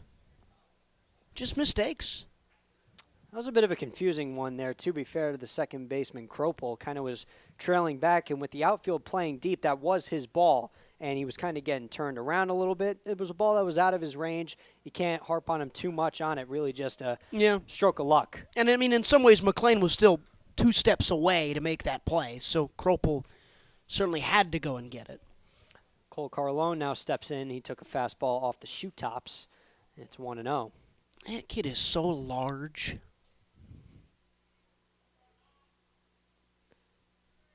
Mendoza playing him straight behind the bag at second, and a big hack from Carlone on the 1-0, but comes up with air, and it's 1-1.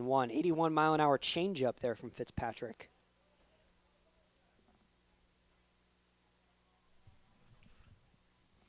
Carlone has a very wide stance there, reminiscent of Juan Soto. So the 1-1 to him is high and away. Doesn't do the shuffle or the dig. The shuffle's a trademark to the Silver Slugger over there in San Diego. Soon to be somewhere else, from what it sounds like. The shuffle is stupid. I'm just going to say that. The 2-1 to Carlone, and it's a tapper to the right side. It's foul, and he's a little upset with himself. Thought he missed a real good one right there in the wheelhouse. Am I wrong, Scott? I think the shuffle's kind of dumb. I respect it, actually. Yeah? I enjoy it. I didn't enjoy it in the 2022 NL Wild Card Series, but I am a big proponent of Juan Soto. 2-2 to Carlone, takes the breaking ball low and away. Known Mets truther, Scott Sandulli. My apologies. And the count runs full to Carlone.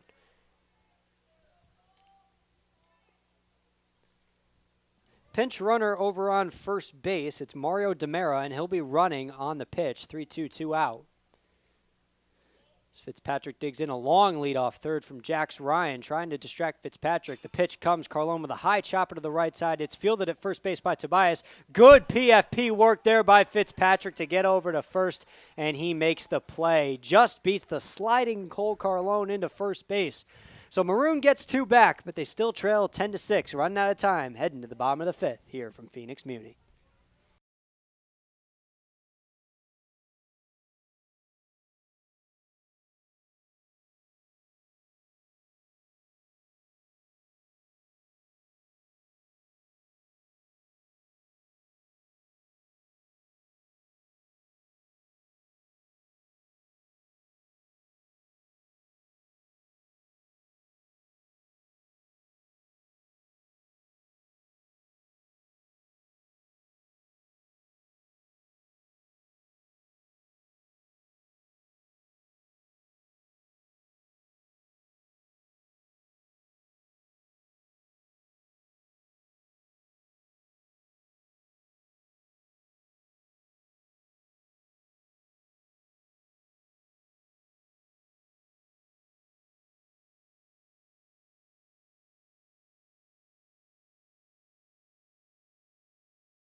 Time now for the top of the 5th in Game 5 of the 2023 Maroon and Gold World Series, where the Gold team is on the verge of a clean sweep, 5 straight.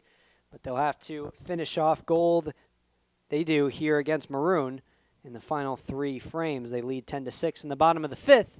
And the new pitcher for Maroon to try to hold them where they are is Wyatt Halverson, 6'3" right-hander, freshman from Scottsdale, Arizona, as his first offering is fouled back to Bennett Fryman. Halverson out of Chaparral High School, another heralded arm of this class, just dealt that fastball at 93 miles an hour, maybe the hardest thrower among the group as he drops a big banana curveball in right there. It falls right through, quickly ahead, 0-2.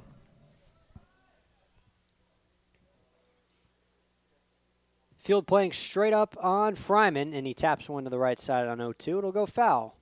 A little fielding practice for Eamon Lance over there.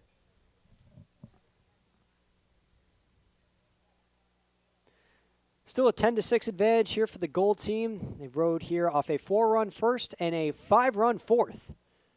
That has put them ahead here in the middle stages. 0-2, another curve. This time Fryman was ready for it and punches it into right center field. A base hit for Bennett Fryman.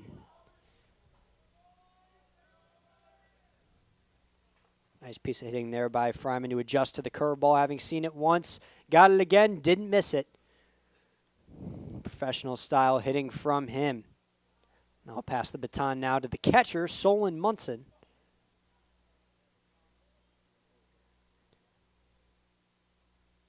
Standing straight up, crowding the plate. A good lead over there at first from Fryman. Here's the pitch from Halverson. It's in the dirt, ball 1.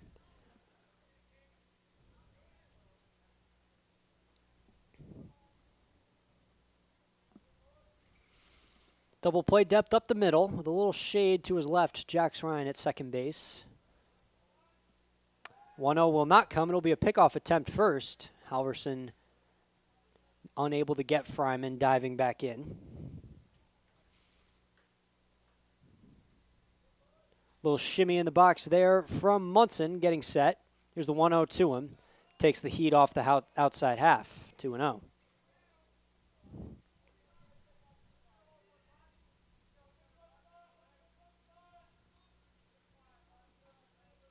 Outfield giving him some respect with a couple of steps back. The 2-0 to Munson is ripped up the middle. Ryan's going to be able to get to it. The flip to short. Relay to first, 2 for the price of 1. A double play.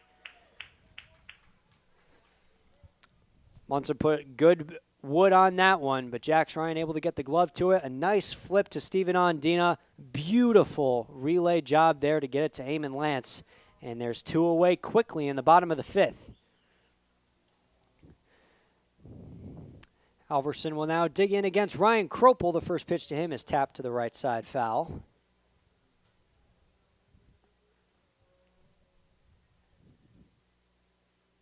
Eamon Lance playing on the line over there on first base against the lefty Kropel. Seen Kropel have some good at-bats here today. 0-1 is a curveball. It doesn't come back into the zone from the outside, and it's even at 1-1.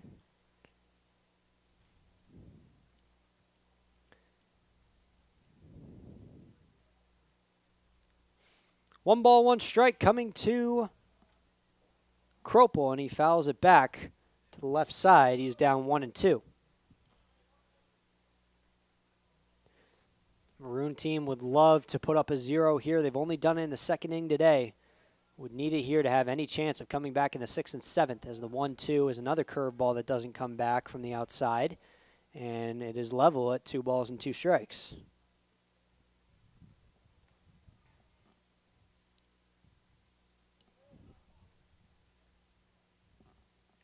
2-2 to Kropel. Foul tip back into the glove of Brody Briggs, and that'll do it. The Maroon team able to put up a much-needed 0 as they'll now have 6 outs to put up 4 runs to try and salvage one here in this year's Maroon and Gold World Series. We'll be back with the top of the 6th momentarily.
Top of the sixth now from Phoenix Municipal Stadium, and the gold team will send out a new arm to set up the save.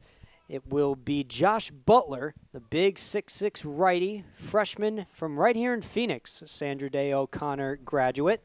And he will face the top of the Maroon order, protecting a 4-run lead. It'll be Harris Williams that greets him. Took a bases on balls in his last at-bat.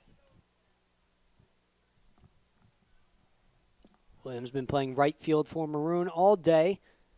As he steps in now, and the first pitch is roped on the ground to the right side, but on the wrong side of the first base bag. Foul ball.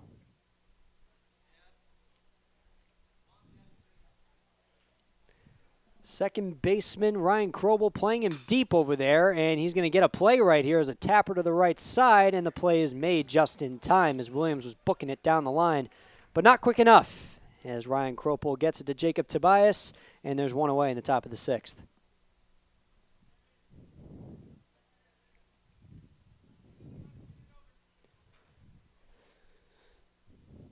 So Krobel's retired, and now it'll go to Ryan Campos, the two-hitter doing the catching today.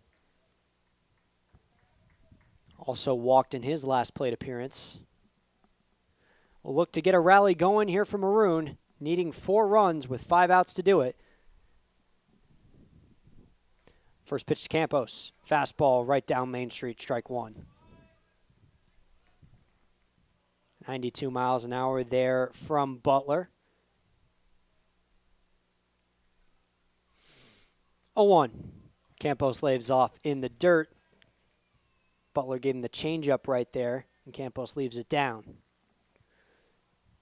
Campos with a lot of power and a lot of spray.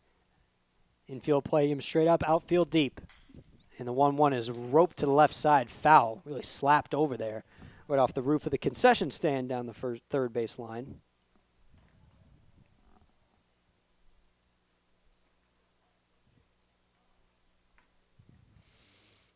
One-two, Campos trying to protect the plate and keep Maroon alive here in this inning. And the 1-2 is inside, 2-2.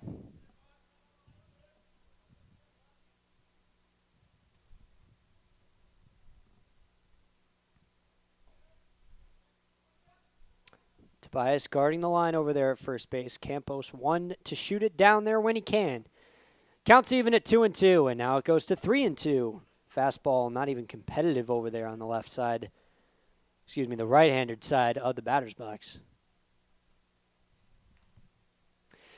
Counts full on Ryan Campos. Here's the offering from Josh Butler. Slap to the left side. It'll go foul. A nice defensive swing there from Ryan Campos.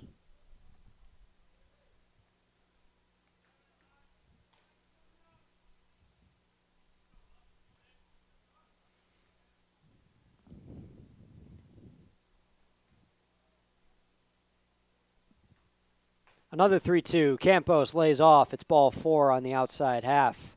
High and away. 85-mile-an-hour two-seamer it looked like there. Butler does not get the call he wants. And Maroon's got a runner on. It'll now be Kevin Karstetter who comes up. It'll pop out to second base in his last plate appearance. Campos moves pretty well for a catcher. He's got a decent lead over at first as the first pitch to Karstetter is in the dirt, ball 1. Butler let him off with a changeup right there, but Karstetter did not get too eager right there. Good plate discipline from him. Karstetter standing straight up in the box. The 1-0 is roped on the left field line. It'll go foul as the righty just pulled it a little too much.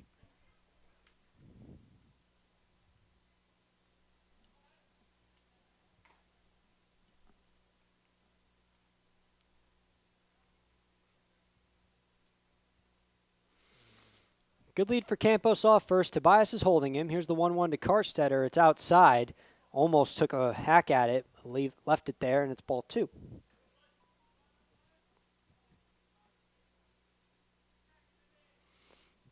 Outfield giving Karstetter some steps.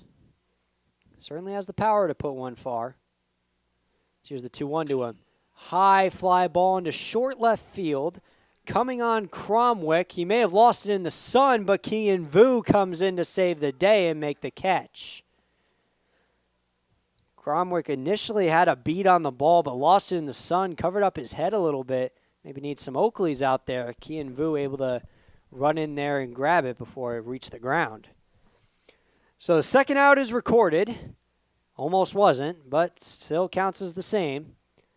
And it'll now be Eamon Lance looking to keep Maroon alive here in the top of the sixth with 2 away and a runner on first.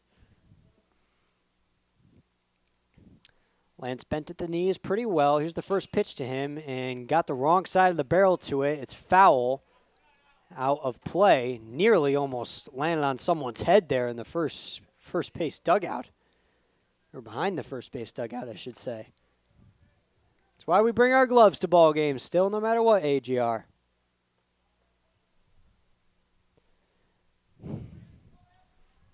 Lance had an RBI double in his last appearance. Would love to rope another one right here. Here's the 0-1. Changeup falls off the table.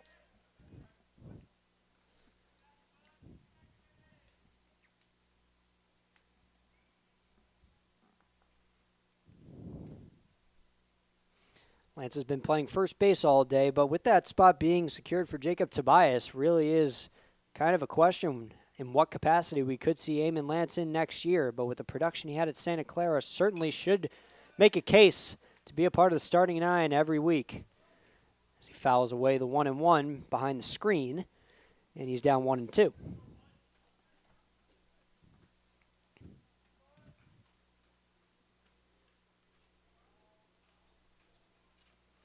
Some action going in the Gold bullpen in case Butler can't get out of this. The 1-2 is a curveball that falls inside. Ooh, that looked awfully close right there. But Eamon Lance gets another life as the curveball looks like it didn't come back enough.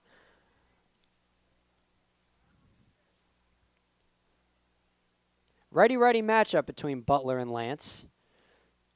2 balls, 2 strikes, 2 outs. Here's the pitch. Fouled back to us. If the screen wasn't there, I would have had it, I'm pretty sure.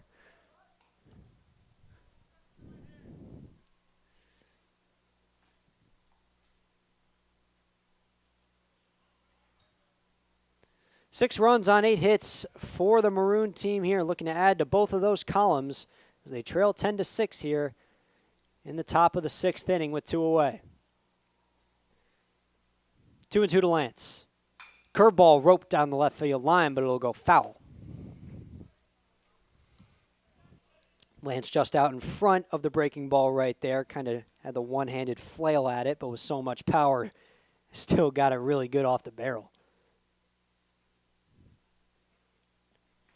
Lance was responsible for all 3 runs the Maroon team put up on Friday with a 3-run shot in the first. Would love another one right here as the 2-2 misses inside. Count runs full. Campos will go on the next pitch.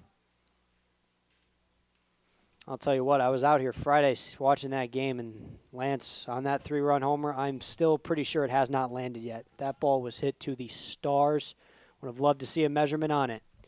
3-2, Campos goes, and Lance fouls away the 3-2. Very nice at-bat here from the big first baseman.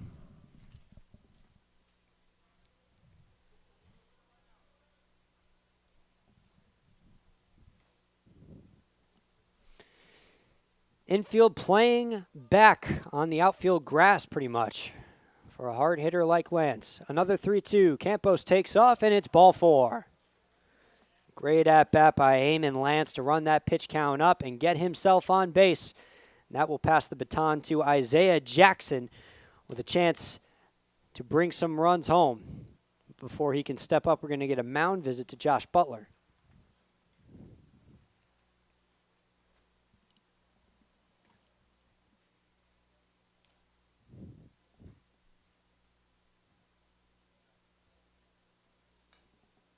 Active Sports Sunday here in the Valley as the Arizona Cardinals have just actually gone final over in Houston. They went down 21-16 in Kyler Murray's second game back. Phoenix Suns on deck tomorrow. Also some hockey going on in Moat Arena for the Sun Devils, but our focus is here at Phoenix Muni, and Isaiah Jackson will look to drive in some runs to keep this game entertaining. The first pitch to him is below the knees, 1-0.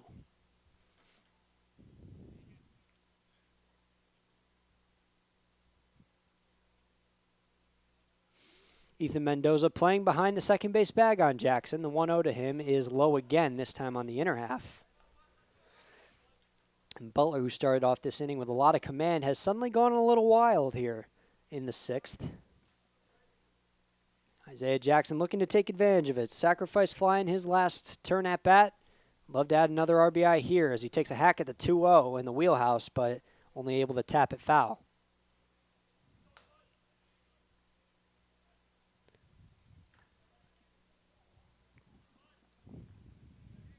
Shade starting to come over here at Phoenix Muni. Much of the infield bowl now under the shade of the clouds of the sun. Not too hot today, just a nice 70 degrees with a beautiful breeze blowing out to left field. 2-1 to Jackson is roped into center field, but it's going to stay up just enough for Kian Vu, who originally came in but goes back to make the catch. Oh, avoided disaster. Vu did there, but able to make the grab and end the threat. We'll go to the bottom of the 6th. Maroon still trailing 10-6.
Wyatt Halverson still on the mound here in the bottom of the 6th, looking to keep this deficit where it is for Maroon as they trail 10-6 in the bottom half of the 6th inning. It'll be the top of the order for the Gold Squad, looking to put this one out of reach. Kian Vu's got a couple of knocks today. Will step in. Halverson's first offering to him is a fastball below the knees, ball 1. Kevin Karstetter playing in on the third base grass, possibly protecting the bunt, which Vu laid down in his last at-bat. But the 1-0 is lined to the right side. Eamon Lance fields it on a hop, flips to Wyatt Halverson on the PFP, and there's one away.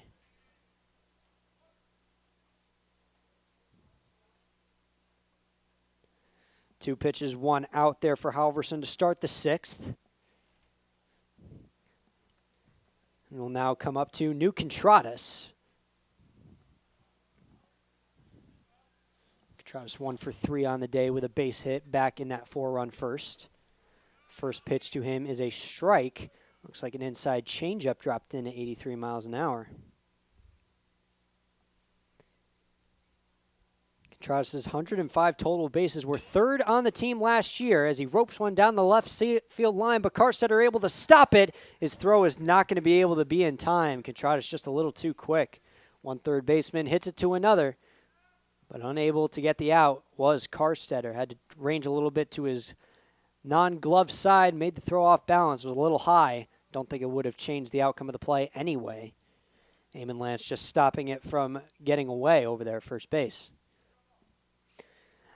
Ruled as an infield single for Contratus, and now it'll go to Nick McLean. Batting from the left side, the switch hitter is. Homered in his last at-bat from the right side. First pitch to him, heater on the outside half. He'll leave it there, ball 1. Looked like a two-seamer there from Halverson as a little bit of velo came off of it. McLean resting the bat on his shoulder. Wide stance there in the left-handed batter's box. The 1-0 pitch. Another fastball even further away, and it's 2-0.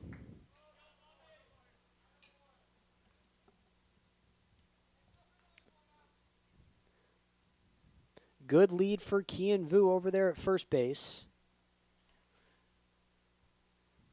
And a pickoff throw over. Eamon Lance just has to stop it from getting thrown away as it was low into his glove side. Lance has looked very sharp out there defensively at first. All throughout the week, really. 2-0 to McLean. Catches low and inside. Strike one. McLean did not agree with it, but the 92-mile-an-hour fastball will go for a strike. Talked a lot about how McLean really came out at the end of the season last year after coming back from a broken wrist. Willie Bloomquist would love nothing more than a full season from him this year as he bounces the 2-1 foul to the right side.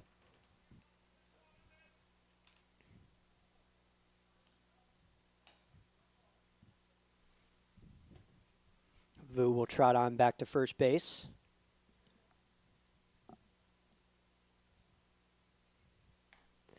Halverson back to toe the rubber.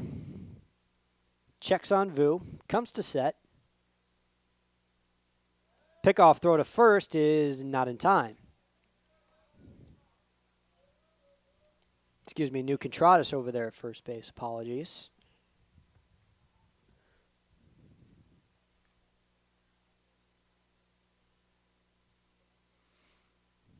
Contratus takes a step on his lead as Halverson comes to the belt. 2-2. McLean with a slap into right field. That's a base hit. Coming over to grab it is Harris Williams, but not before going to third is Contratus. And McLean's going to try for two, and he got in there. Little Hot Wheels action from Nick McLean to get an extra base. And the Gold team has two in scoring position with one away for Jacob Tobias.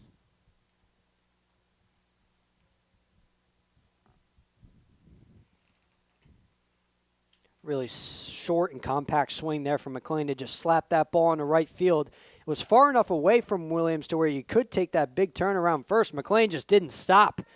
Kept the motor going into second. Head first slide. Was able to avoid the tag of Steven Ondina. And now it'll be Jacob Tobias with a chance to drive in two. Infield will come in on him. One out, runners on second and third. The pitch to Tobias is low and in. Nearly got him on the shoes, but it is 1-0.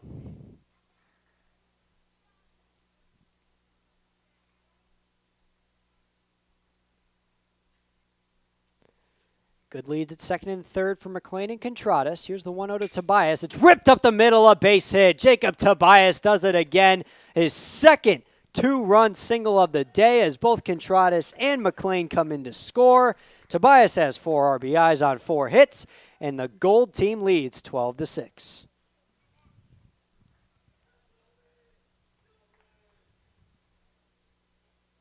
Not much more you can really ask for at Jacob Tobias today. Just hit and hit and hit. Don't got to be flashy. Don't got to do anything extra. Put bat to ball and good things happen. He's been the epitome of that today. 4 runs knocked into his name. It's been a big part of the Gold team's 12-6 advantage here as we close in on the end of the ball game. As the first pitch now to Josiah Cromwick is fouled off to the left side. Infield moves back. Now we'll look to turn the double play to end the inning. No action in the Maroon bullpen. They're going to let Wyatt Halverson work his way out of this, it looks like, as the 0-1 is in the dirt and a flail and a miss from Josiah Cromwick, but the ball gets way away from Campos. It allows Tobias to go to second with ease.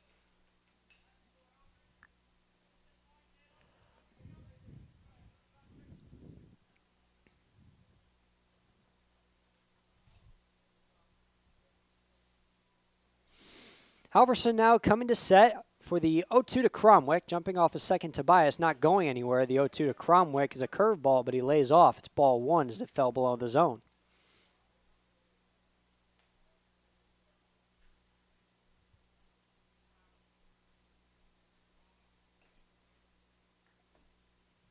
Tobias not much of a leadoff second despite not being held on. 1-2 to Cromwick. Chopper up the middle, coming to get it Jax Ryan. He'll field with a backhand and go to first for the out. Jacob Tobias takes third, but call that a 4-3 fielder's choice on your scorebook. And there's 2 away here in the bottom of the 6th.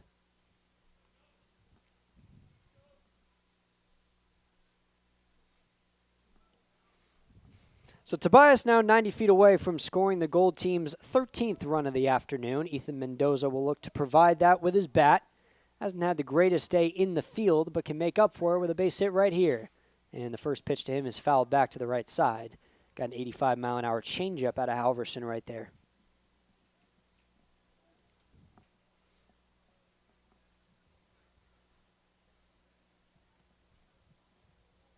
Outfield playing back, not letting anything get over their head. As the 0-1 to Mendoza is lined up the middle, past the reaching Jax Ryan. Ethan Mendoza delivers the RBI, and the Gold team's advantage goes to 13-6.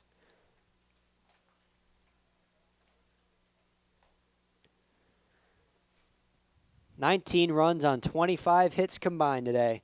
Not much more you can ask for if you love baseball in that way.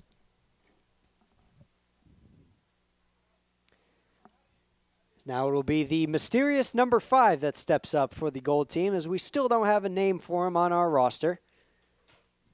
Had an RBI single back in the first inning. First pitch to him is fouled back, almost right at us, but the canopy that overlooks the Riddle family press box here at Phoenix Municipal Stadium will eat that one up.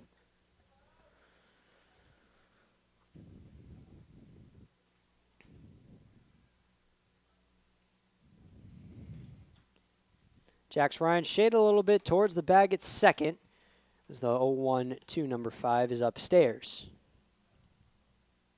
Funny he wears number 5. That was my number back in my playing days. Not that I was any good when I wore it, but great to see the legacy get carried on of, in my opinion, my lucky number. 1-1, a swing and a miss in the dirt. Going to second, Mendoza, as it couldn't be corralled by Brody Briggs behind the plate. He'll get there without a throw.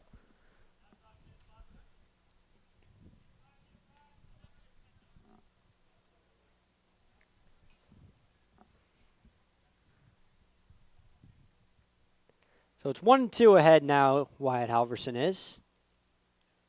Good leadoff second by Mendoza. Nobody holding him on. Here's the 1-2.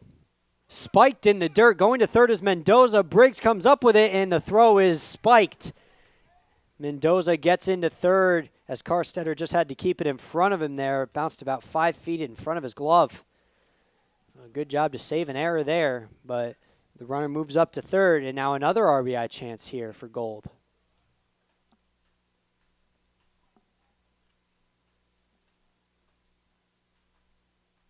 Two-two from Halverson. Check swing, did he hold? He did. Oh, just got away with that one. Kept the barrel from crossing the plane of the plate. And the count is now full on number 5.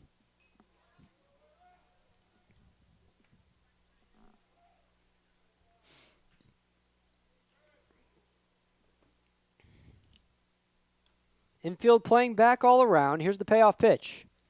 Strike 3 called. Briggs couldn't hold it, but he'll corral it real quick and make the tag to get out of the inning. So the Gold team adds 3 more. They're 3 outs away from sweeping the Maroon and Gold World Series. We're back with the top of the 7th here on Blaze Radio.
Time now for the top of the 7th here from Phoenix Municipal Stadium, where the Gold team is 3 outs away from sweeping the Maroon and Gold World Series.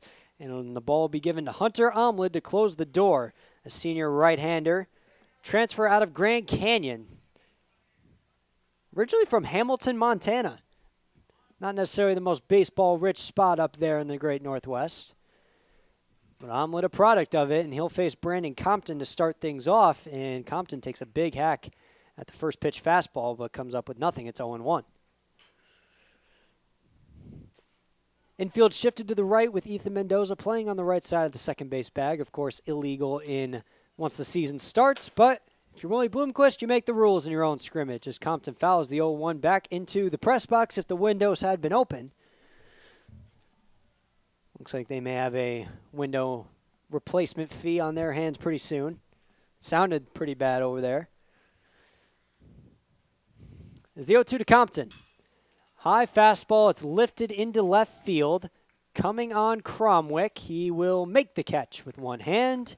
And there's one away in the top of the 7th.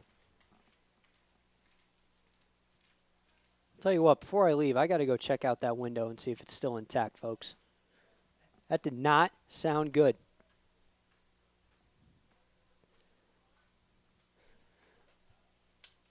But before I can do that, Gold team has to get 2 outs. And it'll be Jax Ryan that'll look to extend things. Second baseman's had a nice day today. First pitch to him. Curveball in there, strike one. Good piece right there from Hunter Omlid. Really more of a slider action, it looked like. Righty-on-righty matchup here as Ryan flails at the 0-1 and just hits a little squibber towards the right side. It'll roll foul, but he's quickly down 0-2.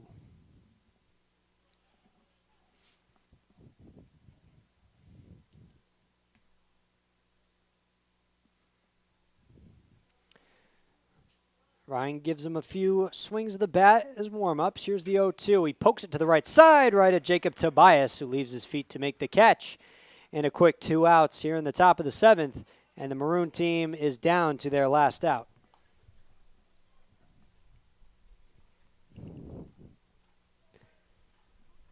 The final hope for the Maroon will be Brody Briggs. He's been doing the catching for most of the day, splitting that time with Ryan Campos behind the plate. He hits from the left-handed side. Infield will play him straight up, though. First pitch to him from Omlid is outside ball 1. Omlid been sitting around the 90s with that fastball. That was 90 flat right there. Now the 1-0 comes in. Foul ball off to the left side of the screen. As Ryan Sikora stares at me through binoculars, making me highly uncomfortable. He's also looking at me the wrong way through binoculars. Interesting. The 1-1. Low and in ball 2.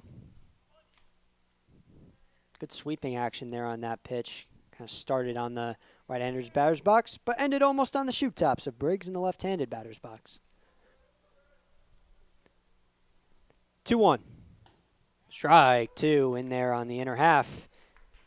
And Maroon down to their final strike.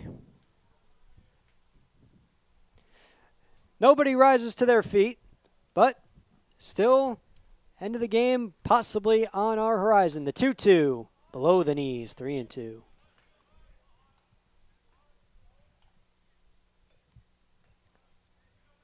Still seeing some stirring out there in the right field bullpen.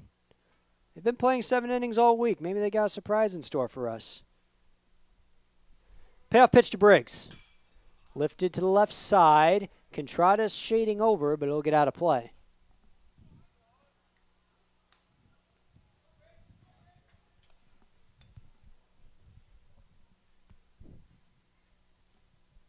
Really has been a beautiful day for baseball out here in November. Part of the perks of playing baseball in the desert. You can play it all year round, except maybe in July where it might get too hot. Another 3-2. Ripped into right field, and we're not going to be done just yet. A base hit for Brody Briggs.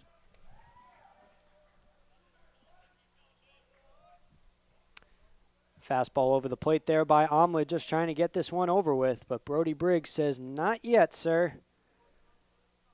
And so that'll keep the game alive for Steven Ondina. Been playing shortstop for Maroon all afternoon.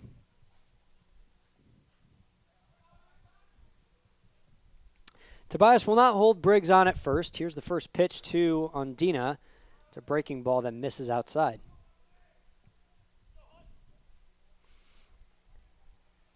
Double play depth up the middle, but Contradas playing in on third base. Ondina a pole hitter naturally. The 1-0 is ripped to short. Mendoza fields, flips to second, and the Gold team finishes it off.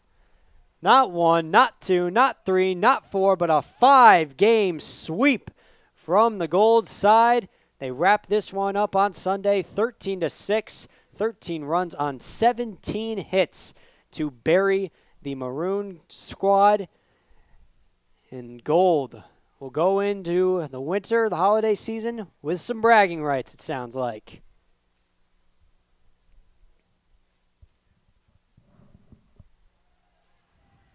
As we're getting a Gatorade bath here for somebody.